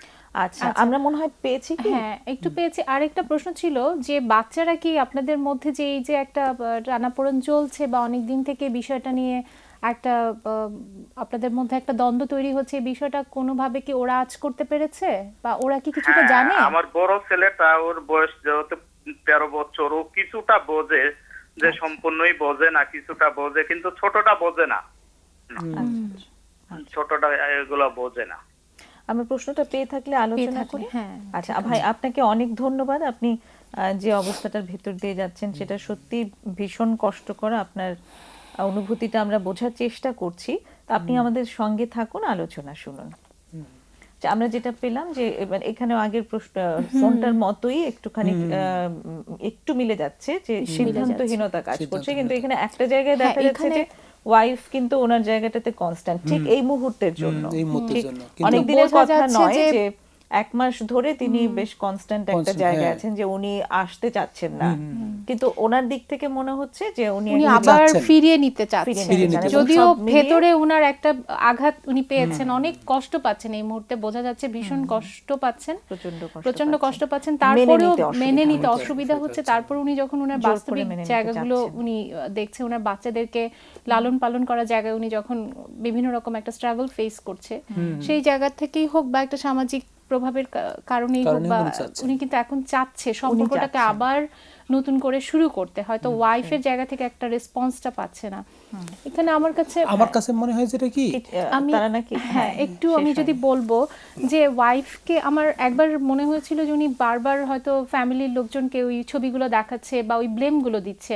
এখন আসলে দেখাচ্ছেন কিনা সেটা আমরা জানি না। না, উনি ওনার শ্বশুরবাড়ির লোকজনকে ওই বিষয়গুলো হয়তো বারবার জানিয়েছেন, ইনফর্ম করছে। হ্যাঁ। তো আমি যেটা আপনাকে বলবো ভাই, যে এখন আসলে ব্লেমটা দিলে উনি কিন্তু আরো অনেক রেজিস্ট করবে। আপনি যদি সত্যি ওনার সাথে সম্পর্কটা আবার নতুন করে শুরু করতে চান, সেই জায়গায় একটু আমি বলবো যে এই রাগগুলোকে একটা পাশে রেখে আপনি আসলে ওনাকে যদি একটু আপনার ভালোবাসার কথা, আপনার সেই আবেগের কথাটা একটু ওনাকে যে কতটা মিস করছেন, সেই জায়গাটা যদি আপনি একটু জানাতে পারেন, আমার মনে হয় সেটা একটা হতে পারে। আর আলোচনা বা খোলামেলা একটু কথা বলা ওনার সাথে, সেই জায়গাটা একটা ব্রিজ তৈরি করা। হ্যাঁ, কারণ দুজনেরই কিন্তু একটু ভালো থাকতে হবে। উনিও ভালো নাই, হয়তো উনিও ভালো নাই। জিয়ানুর কি হ্যাঁ, চায়? আমি যেটা বলবো আরেকটা বিষয়, এই সম্পর্কগুলো কিন্তু আমি যেটা কোশ্চেনও ওনাকে করছিলাম যে করা, মানে অভিভাবকদের নিয়ে আলোচনা করা। অভিভাবকরা যদি একটু মানে দুইজনের অন্তত যোগাযোগটা ঠিক করে দেয়। আমি যেটা শুনে মনে হচ্ছে যে এই ভদ্রলোক ওনার ওয়াইফের সাথে ঠিকমতো কথাও বলেন না। তারা না যেটা বললো ওই যোগাযোগটাও যদি ঠিক করে দেয়, আমরা জানতে পারিনি। হ্যাঁ জানতে পারিনি, কারণ বলছে কিন্তু কথার মধ্যে একটা ইঙ্গিত ছিল, আমরা হয়তো অনুমান করতেছি। এখন উনি কিন্তু ওয়াইফ কিন্তু আবার বলছে, মানে বাচ্চাদেরকেও বলেছে যে আমি আর আসবো না। মানে ওখানে কিন্তু সে একটা বেশ কনস্ট্যান্ট জায়গা নিয়েছে। এবার এক পক্ষ থেকে চেষ্টা করলেই আসলে বিষয়টা হবে না। উনি যদি অতটা কংক্রিট একটা ডিসিশন নিয়ে থাকেন, তাহলে কি মানে আসলে ভদ্রলোকের জায়গাটাতে নতুন করে আশা করার জায়গাটা উনি কতটা করবেন, নুসরাত, যে ব্যাপারটা হয় সেটাও একটা ব্যাপার। এখানে মানে করা ওই গার্জিয়ানদের ইনভলভ করে যদি আলাপ আলোচনা করা যায়, তাও কিন্তু একটা সম্ভাবনা তৈরি হয়। ভদ্রলোকের তো কিন্তু ভদ্রলোক কিন্তু মানে চেষ্টা খুব করছেন চেষ্টা সেটা। করছে। না, হ্যাঁ। খুব চেষ্টা করছে, কিন্তু আমার কাছে বেশি মনে হয়েছে গার্জিয়ানরা অবশ্যই আলোচনা করতে পারে, কিন্তু প্রথমত নিজেদের যে কষ্টের জায়গাটা একটু বলা অপর পক্ষকে, যে আমিও আসলে ওয়েট করছি বা আমার কষ্ট হচ্ছে। আমি দোষারোপটা করলে হয় কি সম্পর্কটা আসলে আর জোড়া লাগানোর চাইতে, উনি যেহেতু চাচ্ছে জোড়া লাগাতে, কিন্তু আর হয়তো জোড়া লাগানোর চাইতে হয়তো এটা ভেঙে যাওয়ার এটাই বেশি থাকবে। একটা ব্যাপার কি এরকমও হতে পারে কিনা, যেটা অবশ্য আলোচনায় আসেনি, উনি বলছেন যে দীর্ঘ 9 বছর ধরে আসলে এই বিষয়টার ভিতর দিয়ে দুজনেই যাচ্ছেন। তো মানে অ্যাকচুয়ালি সম্পর্কটা ওনাদের দুজনের ভেতরে ঠিক কোন জায়গায় গিয়ে কোন জায়গায় দাঁড়িয়েছে, তিক্ত হয়েছে, যে এই জায়গাটা কারণে জানা হয়নি। যে কারণে হচ্ছে ওয়াইফ এখন একটা শক্ত জায়গা নিয়ে নিয়েছেন, সেই বিষয়টা একটু ভেবে দেখা যেতে পারে যে ওনার নিজেরও কিছু কন্ট্রিবিউশন ছিল কিনা সম্পর্কটা অতটা খারাপ অবস্থানে চলে যাওয়ার ব্যাপারে। অবশ্যই তৃতীয় পক্ষের ইনভলভমেন্ট ছিল এবং আছে, কিন্তু তারপরও তার মধ্যে থেকেও দুজনের ভেতরে তো একটা রেষারেষি হয়েছে, তাই না? মানে আরেকটা ব্যাপার, তৃতীয় পক্ষ আসার সুযোগ পায় কখন? যখন দুটো রিলেশনশিপ খুব ভালো যায় না, একজন এই আরেকজনের জায়গাটাতে অবশ্য কথাবার্তা আগে আলোচনা, থেকেই হ্যাঁ সম্পর্কটা সম্পর্কটা ছিল, সেটাও উনি বলেছেন যেহেতু আগেই মানে বিয়ের আগে সম্পর্কটা তৈরি হয়েছিল এবং পরে গিয়ে পরে কিন্তু যোগাযোগ থেকে পরে আসলে ম্যাক্সিমাম গুলো রিলেশনশিপ গুলোতে দেখা যায় পরে সম্পর্কটা তৈরি হয় যখন আগে দুটো সম্পর্ক ঠিক থাকে না, কোনো কারণে সম্পর্কের মধ্যে বিষাক্ততা তৈরি হয়, একঘেয়েমি তৈরি হয়, একজন কোনো আরেকজনকে কারণে, এবং কেয়ার সেটা করে না, শোনে না, হতেই পারে, গুরুত্ব দেয় না, সেটাও আমি হয়। ওনার তখন জন্য হ্যাঁ আর দুটো কথা বলতে চাই। এই মুহূর্তে উনি যখন অনেক বেশি মানসিক চাপে আছে, আমরা যেহেতু আজকের প্রোগ্রামটাও একটা আমরা মানসিক চাপটা কিভাবে মোকাবেলা করতে পারবো, এই মুহূর্তে আমার মনে হয় যে আপনি আপনার ভেতরে যে কষ্টটা হচ্ছে সেটা যদি একটু ভেন্টিলেট করতে পারেন, খুব কাছের কোনো মানুষের সাথে শেয়ার করা, একটু ব্রিদিং এক্সারসাইজ করা, একটু মেডিটেশন করা, বা একটু যারা আপনাকে বুঝতে পারে তাদের সাথে বিষয়টা নিয়ে একটু কথা বলা, আর সবচেয়ে বড় কথা হচ্ছে কোনো একটা প্রফেশনালের হেল্প নেওয়া, কারণ সেই হয়তো আপনাকে এই জায়গাটা আরো বেশি হেল্প করতে পারবে। অনেক Exactly, দ্বিধাদ্বন্দ্বগুলো নিয়ে আলাপ করা। কোনো একজন প্রফেশনালের সাথে কথা বলা যেতে পারে। এখন তো অনলাইনেও অনেক হেল্প পাওয়া যায়, সেই হেল্পগুলো অ্যাপ্লাই মানে ইউজ করা যেতে পারে। তিনি ফোনে হয়তো কোনো একজন আর professional এর সাথে বাচ্চাদের কথা জন্য আমি বললেন। একটু বলতে চাই যে বাচ্চাদেরকে আসলে কোনো একটা দুই পক্ষের মধ্যে যখন এরকম একটা দ্বন্দ্ব চলে, বাচ্চারা কিন্তু অনেক সময় খুব কনফিউজড হয়ে যায়, একটা ওদের মধ্যে একটা তৈরি হয়, অপরাধ বোধ তৈরি হয়, অনেক সময় একটা মিসআন্ডারস্ট্যান্ডিং তৈরি হয়। ওরা আসলে ওরা আসলে মার ব্যাপারে কিরকম একটা ধারণা তৈরি করছে অথবা বাবার ব্যাপারে কিরকম একটা ধারণা তৈরি করছে, বা ওদেরই বা রিলেশনশিপ সম্পর্কে কিরকম একটা ধারণা তৈরি হচ্ছে। তোমার সাথে আরেকটা বিষয় অ্যাড করব, এই সময় এই ভদ্রলোকের অবশ্যই মা সম্পর্কে কোনো নেতিবাচক কথাবার্তা বাচ্চাদের মেসেজ না দেওয়া উচিত হবে যে তোমার মা খারাপ, এই তোমার মা এটা, বিষয়গুলো থেকে এটা আসলে কিন্তু আলটিমেটলি যতটা বাচ্চাদের সামনে আসলে বিষয়গুলো যত হচ্ছে, ওদের কিন্তু ডেভেলপমেন্ট এটা কিন্তু খুব একটা নেতিবাচক একটা প্রভাব, ট্রমা হিসাবে এটা ডেভেলপমেন্টে থেকে যাচ্ছে। এই জায়গাটা একটু খেয়াল করা। আচ্ছা, উনি একটা কাউন্সিলিং হেল্প নিতে পারেন। তবে মানে যেটাতে আসলাম না আমরা, যে অ্যাকচুয়ালি মানে এক পক্ষ থেকে যদি খুব স্ট্রং একটা ডিসিশনে কেউ চলেই যায়, তাহলে আসলে সেটাকে জোর করতে হয়তো পারবেন না, তবে তিনি তার অনুভূতিটা যদি ব্যক্ত করতে পারেন, ওনাকে জানাতে পারেন, সেই জায়গাটাতে হয়তো নতুন করে একটা সুযোগ থাকতেও পারে, একটা আশার আলো হয়তো ওইখানে একটা রয়েছে, করতেও পারে। আমরা একটা নতুন ফোনে যাই। হ্যাঁ, ঠিক আছে। হ্যালো। হ্যালো, আসসালামু আলাইকুম। ওয়ালাইকুম আসসালাম। কেমন আছেন আপনি? আসসালামু আলাইকুম। ওয়ালাইকুম আসসালাম। আপনি কেমন আছেন? আপা, আমি একটু আপনাদের সঙ্গে করোনা ভাইরাস সম্বন্ধে আমার মেয়েকে নিয়ে কথা বলতে চাচ্ছিলাম। জি জি, অবশ্যই, আমরা শুনছি, বলুন। আপনার মেয়ের বয়সটা কত, একটু বিস্তারিত বলুন।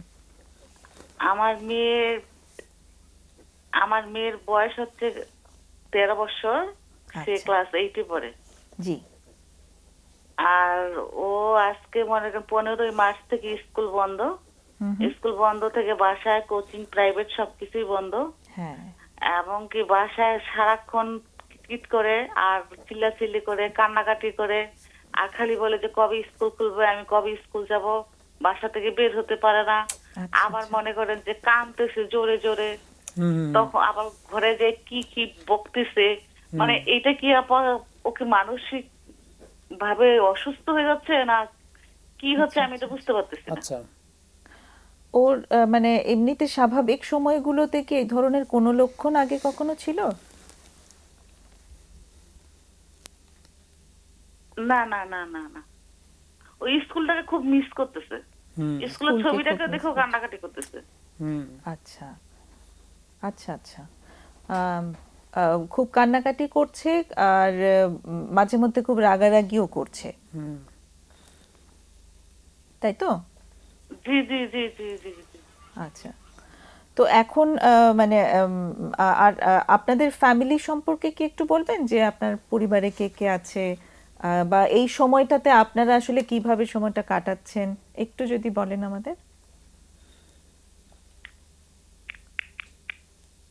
আপা আমরা তো আমি তো সারাক্ষণ বাসায়, যাওয়ার তো কোথাও জায়গা নেই, সব তো বন্ধ। জি। আমাদের এখানে তো লকডাউন, হুম। বুঝছেন। আমরা যে কোথাও বের হবো তারও কোনো বুদ্ধি নেই। আর বাসায় চাচা আছে, চাচি আছে, বড় আব্বু, বড় আম্মু, দাদি, দাদু সবাই আছে।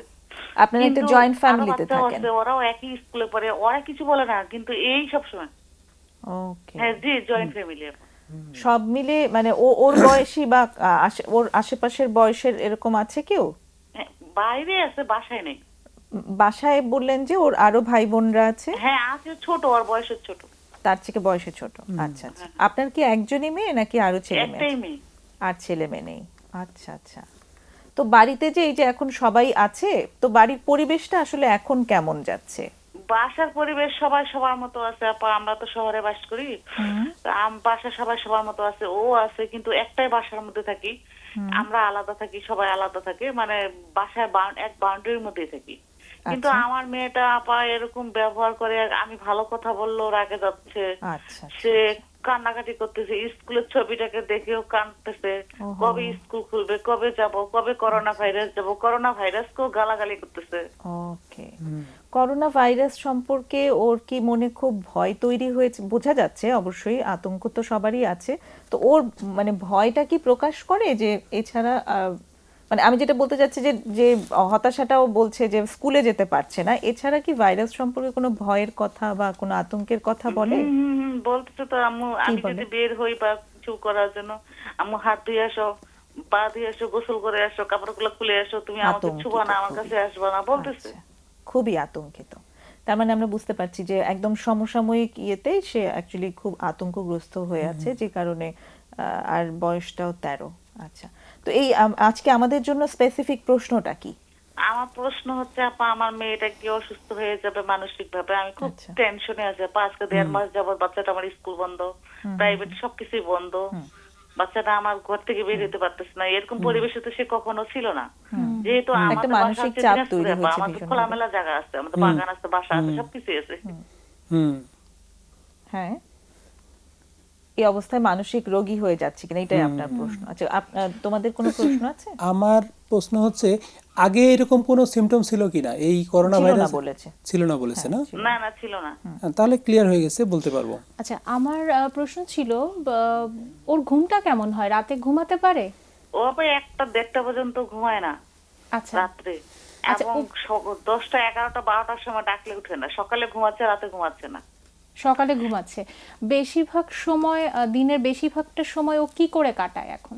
ও কাটাচ্ছে আবার ওই যে সকালে একটা 10টার সময় সংসদ টিভিতে ক্লাস 8-এ পড়ে জিএসসি পরীক্ষা দিবে, তো ওইখানে পড়ালেখা দিচ্ছে। টাইম বলতেছে ওগুলি দেখে দেখে করো, তো বলছে ওগুলি আমি কিছু বুঝতে পারতেছি না। তখন আবার বলতেছি তাহলে ওইটা যদি না বুঝতে পারো, তো বেশিরভাগ সময় যখন ঘুম থেকে উঠতেছে আমি বলতেছি আম্মু ঘর ঝাড়ু দাও, ঘরটা গুছাও, আমার সাথে কাজ করো, এগুলি বললে সে করতে পারছে না। আচ্ছা, ও যখন অনেক বেশি কান্নাকাটি করে, রাগারাগি করে, ওর নিশ্চয়ই মনটা খুব খারাপ থাকে, আপনি তখন কি করেন? আপা আমার খুব কষ্ট লাগে আপা, আমি দেখে আমিও চিল্লাচিল্লি করি, আমার খুব খারাপ লাগতেছে। আপনি চিল্লাচিল্লি করেন কি ওর সাথে? হ্যাঁ হ্যাঁ হ্যাঁ। আচ্ছা, মানে চিল্লাচিল্লিটা মানে কি কি কারণে চিল্লাচিল্লি করেন, যে তুমি কেন কাঁদছো এরকম করতেছিস? আরো মানুষ আছে, কেন বাইরে যাইতে পারতেছিস না? ভালো হোক, আমরা যাবো, এর রাগারাগি করার কি আছে? সবকিছু ভালো হয়ে যাবে, আজকে আমরা বাসায় আছি, কালকে ভালো হবে, সবাই আমরা বাইরে হবো। মানে এই কথাগুলি আপনি একটু অ্যাগ্রেসিভ ওয়েতে বলেন, তাই কি? হ্যাঁ হ্যাঁ হ্যাঁ। আচ্ছা আচ্ছা, ওকে, ঠিক আছে। আচ্ছা, ঠিক আছে। আপনাকে অনেক ধন্যবাদ। আপনি আমাদের আজকের বিষয়ের সংক্রান্তই আসলে একটা প্রশ্ন নিয়ে এসেছেন। আপনি আমাদের আলোচনার সঙ্গে থাকুন। অনেক ধন্যবাদ। আচ্ছা, আমরা এই সময়টা হচ্ছে কি, আমরা একটা কঠিন সময়ের মধ্যে দিয়ে যাচ্ছি, কঠিন কষ্টের মধ্যে দিয়ে যাচ্ছি। বাচ্চা কাচ্চারা তো আমরা বলি যে বাচ্চা কাচ্চাদের খেলাধুলা হচ্ছে উইন্ডো অফ ডেভেলপমেন্ট। খেলাধুলা করবে, বাইরে যাবে, মিশবে, কথাবার্তা বলবে। কিন্তু আমরা সবাই মানে আমরা তো নিজেরাও আতঙ্কিত হয়ে আছি, আর বাচ্চা কাচ্চারা ঘরের মধ্যে একটা নির্দিষ্ট গণ্ডির মধ্যে আছে। বাচ্চা কাচ্চারা কতক্ষণ মেনে নেবে? বাচ্চা কাচ্চাদের সাথে এই সময় আমরা যেটা বলি, বাবা মাকে একদম মাটি হতে হবে। মাটি মানে কি? মানে ধরেন আমরা কি করি, মাটির উপর দিয়ে চলাফেরা করি, মাটির উপর দিয়ে সারাক্ষণ চলি, অনেক কষ্ট দিই মাটিকে, কিন্তু মাটি কিন্তু কিছুই বলে না। এইরকম বাবা মাকে এইরকম হতে হবে, একদম মাটির মতো হতে হবে। বাবা মা সব আচরণ শুনবে, কিন্তু বাবা মা কোনো রাগ করবে না, কোনো চিল্লাচিল্লি করবে না, বাবা মা খুব শান্ত থাকবে। কারণ এই সময় বাবা মারাও করবে কি একটু এক্সারসাইজ করবে, একটু মানে রিল্যাক্সেশন করে, যাতে হ্যাঁ যেটা তুমি বলতে চাচ্ছ যে তাদের হচ্ছে এই জিনিসগুলো অ্যাকসেপ্ট করে নেওয়াটা করে প্রয়োজন। নেওয়াটা প্রয়োজন। কারণ ওনারাও তো আসলে পারছেন না, পারছেন না, ওনার হ্যাঁ, নিজেরও হ্যাঁ, একটা anxiety আছে, নিজেরও দরকার, তাই না? হ্যাঁ। যেটা এবং বোঝা হ্যাঁ, যাচ্ছিল এবং যে আরেকটু বলি, মানে আমি যেটা হ্যাঁ। বলতে চাচ্ছিলাম সেটা হচ্ছে যে উনি যেটা বলছেন যে খুব এমপ্যাথেটিক হয়ে আসলে মেয়েকে বোঝাতে চাচ্ছেন হ্যাঁ। যে সেটা হচ্ছে না, কিন্তু সেটা হচ্ছে আসলে না, ওনার নিজের এমপ্যাথিটা নিজেরই আসছে না, aggressive নিজেও একটা হয়ে যায়। উনি anxious তো থেকে বলছে কি উনি উপদেশ দিচ্ছেন বেশি, উপদেশ না দিয়ে করতে হবে কি শুনতে হবে বেশি বেশি, ও কি বলতে চায়, ও কি করতে চায়, হ্যাঁ প্রয়োজনে ওর সাথে খেলতে হবে, ওর মতো করে কথা শুনতে হবে, যদিও এটা খুব ডিফিকাল্ট কিন্তু করাটা, এবং ওর Definitely হ্যাঁ খুব ডিফিকাল্ট যতটাই বড়, এবং সারাদিন হয় কি ওর সাথে বসে করে ওর সাথে সুন্দর করে ছবি এঁকে এঁকে অনেকে করে কি রুটিন করে দেয়, আসো আমরা একটা ছবি এঁকে কিভাবে আমাদের দৈনন্দিন রুটিনগুলো করব এগুলো করি, ও কোন কাজটা পছন্দ করে সেটা করা, ওকে এইভাবে না বলা যে আসো ঘর ঝাড় দেই, আসো এগুলো করি, তুমি কোনটা করতে তুমি চাচ্ছ, কোনটা করতে করতে চাও, এই চাচ্ছ, চয়েসটা দেওয়া এই যেতে চয়েসটা পারে। তাকে দেয়া, হ্যাঁ। তারপরে তার সাথে ধরেন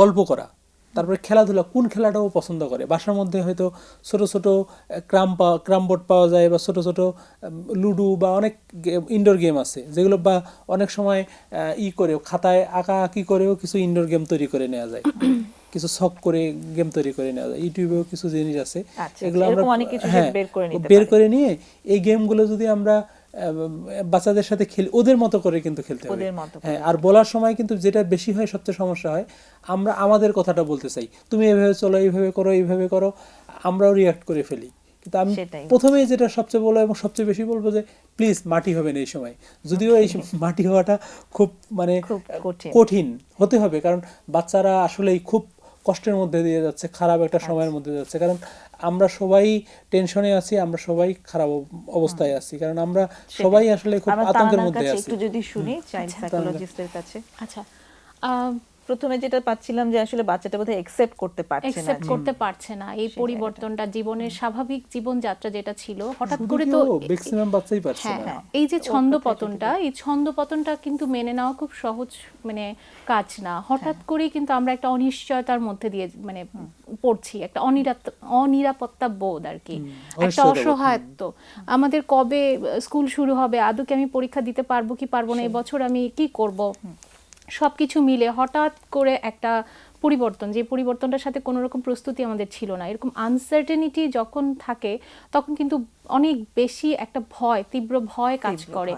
বোঝা যাচ্ছে যে এই বাচ্চাটার, আপনার যে বাচ্চাটার এখন যে আবেগটা সে প্রকাশ করছে এই পরিবেশের সাথে কিন্তু এটা কিন্তু সামঞ্জস্যপূর্ণ, খুবই সামঞ্জস্যপূর্ণ, খুবই স্বাভাবিক, এবং ওর কিন্তু খুব মানসিক চাপ হচ্ছে, বয়সটাও কিন্তু একটা অ্যাডোলেসেন্ট পিরিয়ড, এবং এই মুহূর্তে কিন্তু ওর অনেক রকম হরমোনাল চেঞ্জেস, এবং এই হরমোনাল চেঞ্জেসের সাথে সাথে এনভায়রনমেন্টাল এই যে একটা বড় চেঞ্জেস হয়েছে, এই চেঞ্জটার সাথে কিন্তু ওর কোপ করতে, খাপ খাওয়াতে কিন্তু ভীষণ কষ্ট হচ্ছে। তো মা আপনাকে অনুরোধ যে এই কষ্টটা ওর যখন হচ্ছে আপনি ওকে একটু শুনবেন, ওকে একটু, আমি ঠিক বলবো না যে মাটি হয়ে শোনা, এই জায়গাটা আমি একটু হয়তো একটু অন্যরকম ভাবে বলতে চাই আপনাকে, যে আপনারও নিশ্চয়ই অনেক কষ্ট হচ্ছে, আমাদের প্রত্যেকেরই কষ্ট হচ্ছে, আমরা প্রত্যেকের এই আতঙ্কটার ভিতর দিয়ে আমরা যাচ্ছি, কিন্তু হয় কি একজনের আবেগ, আমি যখন খুব বেশি ভয় পাচ্ছি তখন কিন্তু আমি এই ভয়ের কথাগুলো যখন আরেকজনকে বলছি, ভয়টা কিন্তু ট্রান্সফার হয়ে যাচ্ছে, তো আপনি যখন খুব রাগ করছেন তখন কিন্তু এটা আবার ওর মধ্যে এক ধরনের রাগ তৈরি করছে, আপনি যদি ওকে একটু শোনেন তাহলেই কিন্তু ওর রাগটা একটু কমবে। আর ওর জন্য খুব এমপ্যাথেটিক, মানে একটু সহমর্মী হওয়া প্রয়োজন, ভীষণ প্রয়োজন, সফটলি তার সাথে কথা বলাটা খুবই জরুরি, তাই না? আর জি, আর একটা জিনিস বলবো আমি, যে স্কুলটাকে সে খুব মিস করছে, স্কুলের বন্ধুদেরকে মিস করছে, কিভাবে করে ও মানে সোশ্যালি ডিস্টেন্সটা মেনটেন করে, ফিজিক্যাল ডিস্টেন্সটা মেনটেন করে কিভাবে করে ওদের সাথে কানেক্টেড হতে পারে, আপনি যদি সেইভাবে ওকে একটু হেল্প করতে পারেন, যদি টেলিফোনে, মেসেঞ্জারে, সোশ্যাল মিডিয়াতে কানেকশনটা করে দেওয়াটাও কিন্তু মানে ও যদি সেটাও করতে পারে ও খুব ভালো থাকতে পারে। আরও কিছু সেলফ কেয়ারের যে স্কিলগুলো, এই জায়গাগুলো ওকে কিন্তু আপনারা যদি বাসায় মিলে প্র্যাকটিস করেন, সেই জায়গাটাও কিন্তু ওকে ভীষণ হেল্প করবে। আরেকটা জিনিস আমি একটু বলবো, অ্যাড করব, যে অতীতেও তো অনেক ধরনের ক্রাইসিস হয়েছে, তবে এটা ঠিক যে এই মহামারীর মতো এবার যে ক্রাইসিসটা হচ্ছে এটার সাথে হয়তো মিলবে না, কিন্তু অতীতেও কিন্তু আমি অনেক ধরনের ক্রাইসিসটা আমি ডিল করেছি, সেই কোনো একটা স্কিল নিশ্চয়ই আপনাকে হেল্প করেছিল, আপনি যদি আপনার সেই গল্পগুলো আপনার বাচ্চাকে বলতে পারেন, বা ও হয়তো ওর হয়তো কোনো help প্রবলেম করতে পারে। সলভ করেছে বা ডিল করেছে, তখন ওকে কোন স্কিলটা বা ওর কোন ইন্টারনাল রিসোর্সটা ওকে হেল্প করেছে ভালো থাকতে, সেই জায়গাটা যদি ও একটু মনে করে, ও একটু ওই জায়গাটা যদি আবার প্র্যাকটিস করে, সেটাও হয়তো ওকে ভালো রাখতে অনেক সাহায্য করবে। চমৎকার কথা বলেছো। তবে যেটা সবচেয়ে বেশি দরকার সেটা হচ্ছে অ্যাকসেপ্টেন্সের জায়গাটা তৈরি করতে ওকে সাহায্য করা। এক্ষেত্রে মা যিনি ফোন করেছেন তার নিজেরও ভীষণ ধৈর্য আপনারও খুব সহকারে মানে সেলফ কেয়ারটা ভীষণ সেলফ দরকার। কেয়ার দরকার এবং খুব ধৈর্য সহকারে বাচ্চাকে সাহায্য করার জন্য নিজেকে ভালো থাকাটা খুব হেল্প করতে হবে। আর একটা কাজ করতে পারে, আচ্ছা, আমাদের আরেকটা ফোন আছে, সেটা প্রয়োজনে আমরা হচ্ছে নিয়ে নিই। কোনো প্রফেশনালের সাথে যদি তিনি session নেন, যোগাযোগ করতে বাচ্চাটার সাথে পারেন। একটু কথা বলে দিয়ে বাচ্চাটাও যদি একটু ভেন্টিলেট করতে পারে। আমাদের তাহলে- ফোন কি আছে রেডি? আমরা যাব ফোন। আচ্ছা, Okay. হ্যালো। হ্যালো, আসসালামু আলাইকুম। জি, ওয়ালাইকুম আসসালাম। বলুন, আমরা শুনছি। হ্যাঁ, আমি ঢাকা থেকে শ্যামলী বলছি। জি জি, বলুন হ্যাঁ, শ্যামলী, কেমন আছেন? হ্যাঁ, এই তো আলহামদুলিল্লাহ ভালো। জি, বলুন আজ কি উদ্দেশ্যে আমাদের ফোন করেছেন? এই আমার মানে আমার দুটা সন্তান, একটা ছেলে একটা মেয়ে। জি এই এই বড় আমার মেয়েটা বড়, ক্লাস 7-10 পড়ে, নিউ 10-এ। আচ্ছা আচ্ছা। তো ইদানিং ইদানিং না, বছর দুয়েক যাবত মানে ওর সবকিছুই কেমন জানি একটু অন্যরকম টাইপের। যেমন এইটে যে ওর পড়ার একটা গতি, হুম হুম, মানে ওর আচার আচরণ বেশভূষা যেরকম ছিল, জি এই অটোমেটিকলি এগুলো কেমন জানি একটু উগ্র টাইপের হয়ে গেছে। আচ্ছা আমাদের কারো কথা শুনে না। এই বাবা মাদের সম্মান সম্মান বলতে যে একটা ব্যাপার আছে, এটা তো মানতে রাজি না। আচ্ছা। প্লাস এমনকি টিচার বা বাসায় প্রাইভেট টিচার বা যে কোনো মানে বড়রা কেউ যদি কখনো মানে ওকে মানে বুঝাইতে আসে বা ই করে, দেখা গেছে কি ওই জিনিসটা ও পরোয়া করতেছে না। মানে ও নিজেকে মানে নিজের মতো করে ই করতেছে, আচ্ছা এইভাবে চলাফেরা করতেছে। এইখানে যদি আমি আবার ওকে দেখা গেছে যে অবশ্যই এখন উঠন্ত বয়স, সেটা আমি বুঝতে পারি, কিশোর বয়স যেহেতু আর, কিন্তু তারপরও আমি যখন ওকে বুঝাইতে যাই বা বুঝতে চেষ্টা করি বা বারবার একটা জিনিস বলতে যাই যে ধৈর্য সহকারে, তখন ওই জিনিসটাকে মানে ভালো মনে নিচ্ছে না, আচ্ছা ভালো মনে নিচ্ছে না। মানে ভাবে কি যে চুপ থাকো, মানে এরকম টাইপের বলে। কিন্তু আমি অনেক ধৈর্য সহকারে ওকে বোঝানোর চেষ্টা করি, মানে বাস্তবতা দিয়ে কিছু বোঝানোর চেষ্টা করি, বা ভালো যেই দিকগুলো আছে বা ফ্রেন্ড সার্কেল আছে ওগুলো দিয়ে বুঝাইতে চেষ্টা করি, কিন্তু বুঝে না। এর মাঝখানে একটা জিনিস আমি ফলো করতে পারছি, যে আমার মেয়ে যখন নাকি 8 পাস করে মানে 9-এ ওঠে, তখন তো ওদের একটা সায়েন্স আর গ্রুপের একটা ব্যাপার আছে। তখন গত বছর তো মানে 8-এর একটা রেজাল্টটা তেমন বাংলাদেশে ভালো আসেনি, আচ্ছা কিন্তু অ্যাকচুয়ালি তখন ওর রেজাল্টটা মানে ও এমনি স্টুডেন্ট ভালো ছিল, রেজাল্টটা তখন ওর গোল্ডেন আসেনি। আচ্ছা তখন ওর ভিতর একটা মানে ছিল যে আম্মু আমি কি সায়েন্স নিতে পারবো। তখন আমি বললাম যে হ্যাঁ, এখন তো এই বছর তো রেজাল্ট তো সবারই খারাপ, তাই এবার তোমার ক্লাস না আসলো স্কুল থেকে মানে তোমাকে সায়েন্স দিবে। তো যাই হোক, সায়েন্সটা ওই নিছে, প্লাস ওরও তখন আগ্রহ ছিল, প্লাস আমার তো বরাবরই আগ্রহ যে মেয়ে ডাক্তার বা এরকম টাইপের একটা কিছু হবে। তা তখন ও নিল আনন্দ সহকারে, উৎসাহ সহকারে। তখন ও ক্লাস করলো 2-3-4 মাস ক্লাস করার পরে ও যখন দেখলো যে ওদের সায়েন্সের ক্লাসগুলো ভালোভাবে হচ্ছে, প্লাস আর্টস আর কমার্সের ক্লাসগুলো একটু লুজ ভাবে হচ্ছে, তখন ও মনে করতেছে কি যে না, সায়েন্স মানে অনেক বোর, অনেক পড়ালেখা করতে হয়, অনেক ডিসিপ্লিনে চলতে হয়। আর আর্টস আর কমার্স মানে মানে হেলে দুলে মানে পড়ালেখা করলেই হয়ে যায়।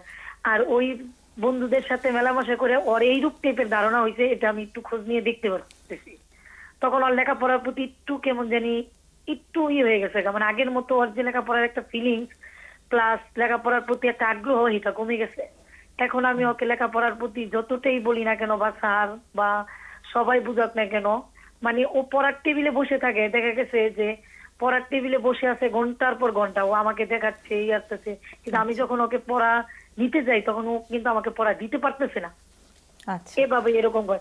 আর সবচেয়ে আরেকটা জিনিস ফলো করলাম, যেই সময় বেশি মানে এদিক সেদিক যাওয়া বা বন্ধুদের সাথে সময় পাস করা বা যেই জায়গাগুলা নেগেটিভ টাইপের, ওই সমস্ত জায়গাগুলাতে মানে একা যাওয়া পছন্দ করে, যেটা মানে আমি কেন মানে কি কোনো মা এই বয়সে এই সময় ছাড়বে না। আচ্ছা, কিন্তু বুঝতে ওটা পারছি তো তখন আপনাদের আমার পক্ষে সম্ভব না। আপনার সিমটম গুলো আমরা বুঝতে পারছি, যা আপনি বলতে চাচ্ছেন। আপনাদের ফ্যামিলি রিলেশনশিপ সম্পর্কে একটু বলবেন, যে আপনাদের মানে পারিবারিক সম্পর্কের হ্যাঁ, জায়গাগুলো কিরকম? এমনিতে আমার ফ্যামিলিতে মানে আমার 2 বাচ্চা, আমরা হাজবেন্ড ওয়াইফ আছি। ওর আব্বুর সাথে ওদের মানে বন্ধুত্বের মতো সম্পর্ক, আর মানে একেবারেই নরম। যতটুকু আমি বাচ্চাদের কেয়ার করি দোনোটাকেই, মানে একটু যদি রাগ শাসনটা হওয়া বা আপনিই করেন? দৌড়াদৌড়ি বা ওদের ভালো মতো সব আমি দেখাশোনা করি। মানে শাসনের জায়গাটা আপনার কাছে, বাবা হ্যাঁ, শুধু হ্যাঁ, আদরের? হ্যাঁ। আচ্ছা হ্যাঁ হ্যাঁ, মানে ও তো টোক আমার জায়গায় করতো, আর আব্বুকে তো ভয় পাই না। আচ্ছা এই প্লাস এই মানে কোনো কিছু না, বরঞ্চ কোনো কিছু শাসন করতে গেলে ওর আব্বু বাই করলে ওরা হাসে বা মজা, মানে মানে একটা একটা বন্ধুর সাথে যেরকম এরকম টাইপেরই করে। ওই দেখা গেছে ধৈর্য সহকারে আমারই দিনের পর দিন ওকে সহ্য করতে হয়, বা অতিরিক্ত আমি যদি না পারি তখনও যদি আমি যদি ওকে কোনো শাসন টাইপের কিছু করতে যাই বা বুঝাইতে বুঝাইতে আমি যখন একটা সীমাতে মানে আমিও না ধৈর্য ধরতে পারি, তখন আমারও তো কিছু একটা মানে উচ্চস্বরে কথা বলা বা আমি যদি একটা নেগেটিভ টাইপের কিছু দিই ওটা প্রতিবাদ করতে যাই, তখন দেখা গেছে একটা পর্যায়ে যে আমার কথা তো মানেই না আমার মেয়ে, বরঞ্চ 1 থেকে 2 দিন আমার গায়ে হাতও উঠাই ফেলাইছে আমার মেয়ে। আচ্ছা তখন দেখা গেছে যে আমি ওকে কিভাবেই করবো, ওকে আমি বুঝাইও পারতেছি না, প্লাস শাসন করতে গেলে শাসন করেও পারতেছি না। এখন আমি মানে এদের সলিউশন চাচ্ছি যে আসলে কি করা যায়। আর যেহেতু আমার মেয়েটা সামনে এসএসসি পরীক্ষা দিবে, আর পড়ালেখায় মানে এখনো পড়ালেখা মানে করে বলতে কি বসে থাকে, বাট পড়ালেখা করে না। আচ্ছা, কিন্তু বুঝতে পারছি। রিসেন্টলি 2-3 দিন যাবত দেখতেছি যে ও পড়তে চেষ্টা করে, বাট মানে ও বলতেছে যে আমি পড়তে চেষ্টা করি, পড়া হয় না। ও এটা বলতেছে, তখন আমি বলতেছি যে না, এটা তোমার মনের ভুল ধারণা। তুমি আসলে ফাঁকি দিতে দিতে এরকম হয়ে গেছো, কারণ তুমি যদি আগে থেকে খারাপ স্টুডেন্ট থাকতে তাহলে আমি তোমার এটা মেনে নিতাম। তুমি তো বরাবরই ভালো স্টুডেন্ট, আর ইদানিং তুমি কিছু উশৃঙ্খল ছেলে মেয়েদের সাথে ওঠা বসা করে তুমি এরকম হয়ে গেছো, এটা আমি স্কুলে একটু ফলো করে দেখতে পারছি, আচ্ছা এটা বুঝতে পারছি। মানে তুমি তো আড্ডা বা এদিক সেদিক যাওয়া বা মা কেন যাবে সারাক্ষণ, কেন থাকবে, মানে এগুলো টাইপের ও থাকে, মানে ও নিজের মতো করে চলতে চায়, নিজের হ্যাঁ, মতো করে করতে সেটা চায়। তো তখন আমি ওকে করছে। একটু স্বাধীনতা দিয়েছিলাম 1 বছর। আচ্ছা, 1 আপনি বছর বললেন যেটা স্বাধীনতা দেওয়ার যে পরে ও দেখলাম যে না, ও আরো নিচে নেমে যাচ্ছে। আচ্ছা আমি আমি আমি একটু প্রশ্ন করি আপনাকে, যে আপনি যেটা বললেন যে বাবার সাথে ওদের বাবা একদমই শাসন করেন না, কিন্তু আদরের ছলে উনি যদি কোনো কিছু শেখাতে যান, অ্যাডভাইস দেন, সেগুলো কি বাচ্চারা নিচ্ছে নাকি সেটাও কেউ নেয় না ঠিক করে? সেটাও একটা সময় আমার ধারণা ছিল যে বা আমাকে আশেপাশে আত্মীয় স্বজন বলতো, যেহেতু তুমি সারাক্ষণ থাকো বা তুমি সারাক্ষণ থেকে বুঝাও বা করো বা শাসন করো বা চিল্লাও বা ধৈর্য ধরো, সবই করো তুমি, কিন্তু ওর আব্বুর সাথে তো ওদের রিলেশনটা ভালো, ওর আব্বুকে দিয়ে বলাই। তখন আমি ওর আব্বুকে দিয়েও বলাই, ওর আব্বু যথেষ্ট পরিমাণ চেষ্টা করে বুঝানোর বা ওর মতো করে ও বুঝায়, কিন্তু ও নিজেও বাচ্চাদের সাথে একটু ইজি হয়ে যায়। মানে দেখা গেছে যে শাসন করতেছে কিন্তু ওই শাসনটা মানতেছে না, মানে ওর আব্বুকে মানে না, ওর আব্বুকে মানে না। বা একটু একটু দেখা যদি গেছে- আপনার এবং আপনার হাজবেন্ডের সম্পর্কটা কিরকম সেটা কি একটু বলবেন? আমাদের মধ্যে অ্যাকচুয়ালি হ্যাঁ, আমাদের দুইজনের সম্পর্ক এমনি অনেক ভালো, আচ্ছা অনেক ভালো। ওকে আমি অনেকটা বুঝি বা আমি ওকে মানে ও আমাকে অনেকটা বুঝে। হয়তো এর মধ্যে হয়তো আমি একটু হয়তো মানে একটু মানে সারাক্ষণ আমি নিজেও একটা ডায়াবেটিস রোগী বা বাচ্চাদের নিয়ে 2টা বাচ্চা নিয়ে এত পরিমাণ আমি ওদের নিয়ে টেনশনে থাকেন। ইয়েতে থাকি যে মানে আমি তো বুঝাইতে পারবো না।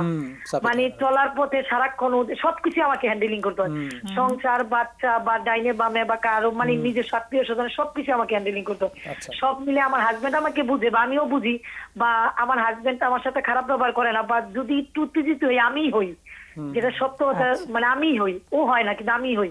কিন্তু এটা আমাদের মধ্যে ওরকমের কোনো খারাপ আকার ধারণ করে না, মানে আমাকে ও বুঝে জিনিসগুলো মানে বুঝে। আপনাদের সংসারে আপনাকে একটু বেশ ডমিনেটিং একটা ভূমিকা পালন করতে হয়, তাই তো? হ্যাঁ হ্যাঁ হ্যাঁ, আচ্ছা, আপনার হাজবেন্ড বা বাচ্চাদের বাবা একটু মানে নীরব থাকেন সব হ্যাঁ ব্যাপারে? নীরব থাকে, হ্যাঁ হ্যাঁ। আচ্ছা, আর এমনিতে এই যে আপনার তো একটি ছেলে এবং একটি মেয়ে, ছেলেটির বয়স কত? ছেলেটার বয়স 12 বছর। ছেলের বয়স 12 এবং মেয়ের বয়স 13, এবং 15 মানে তারা 15 15। আচ্ছা, মেয়ের বয়স 15, তো 2 বছরের ডিফারেন্স। তো ছেলে মেয়ের মধ্যে কোনো ডিফারেন্সিয়েশন করা বা কম্প্যারিজন করা এই জিনিসগুলো কি আপনার পরিবারে আছে? না, আমার পরিবারে বলতে কি মানে ছেলেটা তো মানে আমি মেয়েকে নিয়ে ছোটাছুটি করি, ছেলেকে সময় দেই না বললেই চলে। আচ্ছা। ছেলেটা ছেলেটার মতো করেই চলে, বা এখন হোস্টেলে দিয়ে দিছি, মানে ও হোস্টেলেই থাকে। বা ক্লাস আচ্ছা, 5 ছেলেটি পর্যন্ত hostel-এ আমার কাছে থাকে। রাখছি। আমার কাছে থাকার পরে ও যেই স্কুলে থাকতো ওইখানেও ওই দেখা গেছে সকাল থেকে রাইতে 8টা পর্যন্ত থাকতো। ওকে হাবিজি পড়াইতাম, প্লাস ইংলিশ মিডিয়াম ছিল স্কুলটা। আচ্ছা। তাই মূলত ওর সাথে ওর অনেকটাই মানে সময় এতটা পায় না। আর মেয়েও কোচিং স্কুল প্রাইভেট নিয়ে সারাক্ষণ পড়ার উপরেই থাকে, প্লাস আমিও ওর সাথে সাথেই থাকি। মেয়ে বাবু দিকে আচ্ছা। ওকে মেয়ের আমি জন্য সময়টা দিই বেশি সময় প্রাধান্য দিতে দিই। হয়। ভাই বোনের সম্পর্কটা কেমন আছে? হ্যাঁ, ওদের ভাই বোনের সম্পর্কটাও ভালো আছে। ইদানিং রিসেন্টলি আমার বাচ্চাটা মেয়েটার পিছিয়ে সময় দিতে গিয়া ছেলেটার এই রেজাল্টটা তেমন ভালো আসে নাই, যেমনটা স্টুডেন্ট তেমনটা আসে নাই। তখন হয়তো মানে আমি বলি যে মেয়েটাকে বলি যে দেখো তোমার পিছিয়ে ছুটতে গিয়া ওর রেজাল্টটাও খারাপ হয়ে গেছে, বা আচ্ছা, এই আমরা মনে এই হয় মুহূর্তে আমাদের এখন আমি প্রশ্নটা ওকে একটা পেয়ে গেছি না? হোস্টেলে দিয়ে দিছি। মানে উনি যে বিষয় প্রশ্নটা কি করেছিলেন? প্রশ্নটা করেছেন যে এই অবস্থায় মানে মেয়েটি কেন আসলে এরকম করছে, সেই হ্যাঁ। আচরণটা উনি বুঝতে পারছেন না, তাই তো? আমি যতটুকু হ্যাঁ, মানে বুঝেছি। আমাদের তো মানতেই আছে না, বা আমরা এখন কি করতে পারি, ওনারা যেহেতু এই সামনেও একটা অবস্থায় কি পরীক্ষা করবেন? দিয়ে দুটা কোনো কোশ্চেন ছিল, প্রশ্ন আছে দুটা কোশ্চেন তোমাদের? ছিল। হ্যাঁ। হ্যাঁ, আর আমাদের কোনো কথাই শুনে না। আচ্ছা, আপনার কাছে একটু প্রশ্ন আছে আমাদের অতিথির। আচ্ছা, আপনার মানে মেয়েটা, হ্যাঁ, ও কি ইন্টারনেটে আসক্ত কিনা, মোবাইলে ইন্টারনেট ইউজ করে কিনা? হ্যাঁ, মোবাইলের প্রতি আসক্ত। হ্যাঁ, মানে আমি ওকে মোবাইল দেই নাই, কিন্তু ওর আব্বুর মোবাইলটা যখন ও পায় তখন আমি দেখি যে ও চ্যাটিং করে বেশি। আর চ্যাটিং গুলা করে ও যাদের সাথে উঠা বসা করে, বা ও তো মানে প্লেজের স্টুডেন্ট, মানে প্লেজের স্টুডেন্টরা তো মূলত মানে উচ্ছৃঙ্খলের মধ্যে কম থাকে, তো ওদের সাথে ওর এই চ্যাটিং বা আদান প্রদানটা থাকে না। ওর চ্যাটিংটা থাকে দেখা গেছে আর্টস কমার্স এই সমস্ত ছেলেপেলেদের সাথে। আচ্ছা, দ্বিতীয় কোশ্চেনটা হচ্ছে ওর মন বেশিরভাগ সময় কেমন থাকে, বাচ্চাটার মন? মন বলতে ও একটু ভিতর টাইপের, সহজে আমাদের কিছু বলতে চায় না, মানে করতে চায় না। মানে তবে ইদানিং আমি ফলো করে মানে আমার সাথে ওর আচরণে যা আমি বুঝতে পারছি যে ও বেশি স্বাধীনতা চায় আমার কাছে, যে স্বাধীনতা চায়, একা চলবে, একাই করবে। ওই যে বললাম না আর্টস কমার্সের যে মানে আমাদের মানে ওদের স্কুলে তো বিভাগ আছে, তো ও ক বিভাগে পড়ে, ও খ বিভাগের ছেলে মেয়েদের বেশি ফলো করে। মানে আমি তো ওই বিভাগের ছেলে বলতে মেয়েরা যাচ্ছি একা একটু, চলাফেরা করে, please, ওইটা করে, এইটা করে, ও শুনেন। আমাকে এগুলো বেশি প্রাধান্য দেয়। আর আমি যেমন ওকে বলি যে দেখো একটা এই সময়টা এমন একটা সময়, তোমাকে এই সময়টা তোমার কাছে নেগেটিভ জিনিসগুলো বেশি ভালো লাগবে, বাট এটি এখন করা যাবে না, এখন তোমাকে একটু কষ্ট হ্যাঁ, করতে হবে, বুঝতে লেখাপড়া পারছি। করতে হবে, আরেকটি প্রশ্ন আছে আপনার কাছে, সেটা একটু শুনে নিন। আপনার মেয়ে কি ধরেন অনেক সময় মানে চুপচাপ থাকে, একা একা কথা বলে? হ্যাঁ, চুপচাপ থাকে, পরে মন খারাপ মানে করে থাকে? আমার সাথে মুখামুখিও করে। আমি যখন ওকে মানে শাসন করতে যাই বা তখন আমি- তর্ক করে?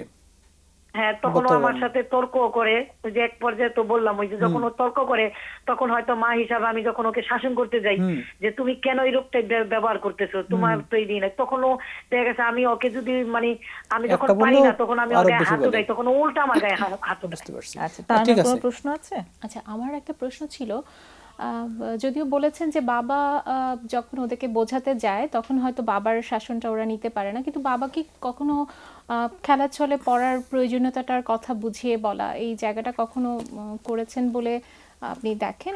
মানে সেই জায়গাটা হ্যাঁ, কিভাবে এই যে নেয়, কিভাবে হ্যাঁ, এই যে নেয়? এখন যেমন এই যে এই করোনা ভাইরাসের কারণে ওরা বুড়া বাসার ভিতরে, ব্যবসা বাণিজ্য সব বন্ধ। এখন এই 1.5 মাস আমি নিজেই ওর উপর ছেড়ে দিছি, প্লাস আমি মানে ওকে আড়ালে বলি যে আমি তো সব সময় করি, তুমি তোমার মতো করে মানে ওকে একটু বোঝানোর চেষ্টা করো বা ই করো। তখন ও নিজেই মানে এই 1.5 মাস মানে ওকে পড়া নিতে দিতে বা বুঝাচ্ছে যে দেখো আমরা এত কষ্ট করে বড় হয়েছি, বা তোমার পিছনে আমি এত টাকা পয়সা খরচ করি, তুমি যদি এখন এরকম করো বা কি করো, তুমি ঘন্টার পর ঘন্টা বসে লেখাপড়া করো। ওর আব্বু যখন পড়াটা ধরতে যায় তখন দেখা গেছে যে 2-1 লাইন পড়ো ওর আব্বুকে দিতে পারে না, তখন বলে যে তুমি তো কিছুই শোনো না, কোনোই করো না। বা আচ্ছা মা, আরেকটা প্রশ্ন ছিল, আপনাদের পরিবারে আর এমন কি কেউ আছে অথবা পরিবারের বাইরে এমন কোনো মানুষ যার সাথে ওর একটু বোঝাপড়ার সম্পর্ক আছে, ওকে যে একটু বুঝতে পারে, ওকে কোনো রকম জাজমেন্ট না করে ওর কথা একটু শোনে, বা ও কার সাথে একটু খুব মানে খোলামেলা আচরণ করে, খোলামেলা হয়ে কথা বলে, এরকম কে আছে? খোলামেলা বলতে আমার বাসায় তো আমার 2 বাচ্চা, আমরা হাজবেন্ড ওয়াইফ, আর আমার একটা চাচাতো বোন বলি। চাচাতো বোনটা ওরই সমবয়সীর কাছাকাছি। না, ও মন খুলে গল্প করে এমন কি কেউ আছে? না, গল্প করে বলতে এইখানে বাসায় আমাদের তো আর বাসাতে গল্প করার মতো কেউ নাই। তবে আমি যতটুকু ওকে ফলো করে দেখলাম যে ও ওর স্কুলের বন্ধুদের বেশি প্রাধান্য দেয়।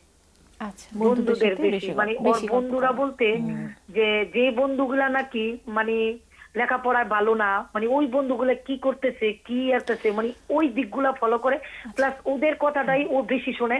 এটা আমার সাথে ওর ব্যবহারের কিছু একটা কথার ভিতরে যখন ও আমাকে বলে দেয় তখন আমি বুঝতে পারি যে ও আচ্ছা, আমাকে মনে ঠিক একটা আছে, কথা আমরা বলছে যে আমরা ওরা বুঝতে এটা করে, ওরা পেরেছি। এটা করে, ওরা আমরা এটা করে, তখন আমি বুঝতে পারি যে ও উলানে প্রাধান্য দিচ্ছে। ঠিক আছে, আমরা বুঝতে পেরেছি, আপনি আমাদের আলোচনার সঙ্গে থাকুন, আমরা বিষয়টা অনেকটাই ধরতে পেরেছি, প্রশ্নটাও জেনে গেছি। আপনাকে অনেক ধন্যবাদ। আমরা তো আসলে এখানে বুঝতে পেরেছি। এখানে মূল বিষয়টা হচ্ছে বাচ্চাটা একটা সমস্যার মধ্য দিয়ে যাচ্ছে, আমরা বুঝতেছি। হ্যাঁ, আমরা খুব অল্প হ্যাঁ, সময় পাবো, খুব যদি অল্প খুব সময়, কনসাইসলি বলি। হ্যাঁ, এটা। এবং বাচ্চাটা সমস্যাগুলোর জন্য বিশেষ করে মার সাথে অ্যাডজাস্টমেন্ট করতে পারতেছে না বাচ্চাটা, মানে একদম খুব হ্যাঁ, এবং অ্যাডোলেসেন্ট মাও বয়সে সেই সিমটমগুলো হয়। এর পাশাপাশি মাও দেখা যাচ্ছে যে হয়তো পরিস্থিতির কারণে, ওনার ডায়াবেটিস আরো কতগুলো কারণে, এবং উনি অনেক উদ্বিগ্ন হয়ে যাচ্ছে, অনেক অ্যাংশাস হয়ে যাচ্ছে, অনেক বেশি। ওনার অ্যাংজাইটিটা না কমালে হয় কি, এই বাচ্চাটার সাথে রিলেশনশিপটা কিন্তু ভালো হবে না। প্রথম যে কাজটা করতে হবে, ওনার অ্যাংজাইটিটা নিয়ে উনি যদি কোনো প্রফেশনালের সাথে একটু কথা বলে, হ্যাঁ, মানে ওইটা ওনার দোষ না, ওইটা আসলে ওনার অনেকগুলো দায়িত্ব নিতে হয়েছে, তো আসলে দায়িত্ব নিতে নিতে নিতে ওনার হয়ে গেছে, ওনার পেইনগুলো সব ওনাকে নিতে হচ্ছে। আর একটা কথা হচ্ছে, ওর সাথে যখন কোনো কথা বলবে, বাচ্চাদের না বেশি পরামর্শ দিলে, বেশি উপদেশ দিলে ওরা নিতে পারে না, বরঞ্চ ওর কাছ থেকে শোনা, খেলার ছলে, গল্পের ছলে ওর কাছ থেকে শুনে শুনে শুনে ওর মতো করে একটা হিস্ট্রি তৈরি করা, এবং ওকে কখনো জাজ না করা। আরেকটা করে এই মা বাবারা অ্যাংজাইটিতে থাকলে কি করে, কম্পেয়ার করে বাচ্চাদের সাথে, তুই অমুকের পা ধুয়ে খাবি, হ্যাঁ, তোর দ্বারা কিছুই হবে না, তুই কিছুই পারবি না, তোর অবস্থা খারাপ হয়ে যাবে। এগুলো কি করে, আলটিমেটলি অনেক বাবা মা বলে, ট্রিগার করে, বলে যে এগুলো বলার কারণ হচ্ছে কি, এগুলো বললে হয়তো বাচ্চারা একটু মোটিভেটেড হবে, একটু পড়তে চাবে, এগুলো কিন্তু কমন বলে, কিন্তু পজিটিভ কোয়ালিটি গুলো বলে না। আসলে উল্টা হয়, উল্টা হয়, কথাগুলো শুনে প্যারাডক্সিক্যালি উল্টা হয়। এই সময় বাচ্চাদের দরকার হচ্ছে পজিটিভ কোয়ালিটি গুলো বেশি বেশি করে বলা, তাহলে ওদের মানসিক বুস্ট আপ হবে এবং সেলফ এস্টিম বাড়বে। ঠিক আছে ভাইয়া, ওর সাথে একটু যোগ করছি, যেটা হচ্ছে যে অ্যাডোলেসেন্ট পিরিয়ডে কিন্তু আইডেন্টিটিটা তৈরি হয়। এটা কিন্তু খুবই, ওর যে নিজস্ব মত প্রকাশ করার যে একটা প্রবণতা তৈরি হয়েছে, এটা কিন্তু ওর ডেভেলপমেন্টেরই একটা পার্ট। এটা বাবা মাকে প্রথম জানতে হবে, মেনে নিতে হবে, আসলে খুব স্বাভাবিক একটা বিকাশের ধারায় কিন্তু ও এগিয়ে যাচ্ছে। তো এই সময়টাতে কিন্তু ওর নিজস্বতা ডেভেলপ করে, ওর নিজস্ব পছন্দ অপছন্দ করার একটা বিষয় ওর মধ্যে কাজ করে।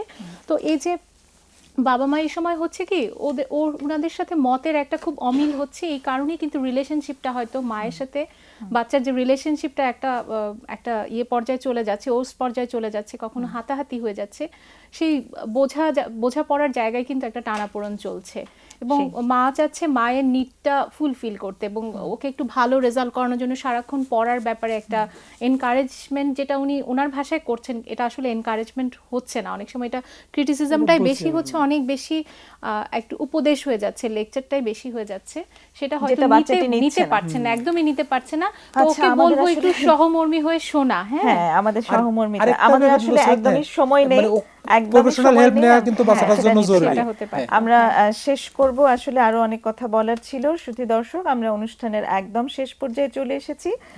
পরবর্তী আমাদের যে অনুষ্ঠানের যে বিষয় আমরা নির্ধারণ করেছি, সেটি হচ্ছে করোনা ভাইরাসের কারণে মানসিক স্বাস্থ্যের উপর কি কি ঝুঁকি আসতে পারে তা নিয়ে আমরা কথা বলবো। আমাদের অতিথিদের আমরা অনেক ধন্যবাদ জানাচ্ছি অনেক সুন্দর ইনপুট দেওয়ার জন্য। আজকের মতো শেষ করছি এখানে। খোদা হাফেজ।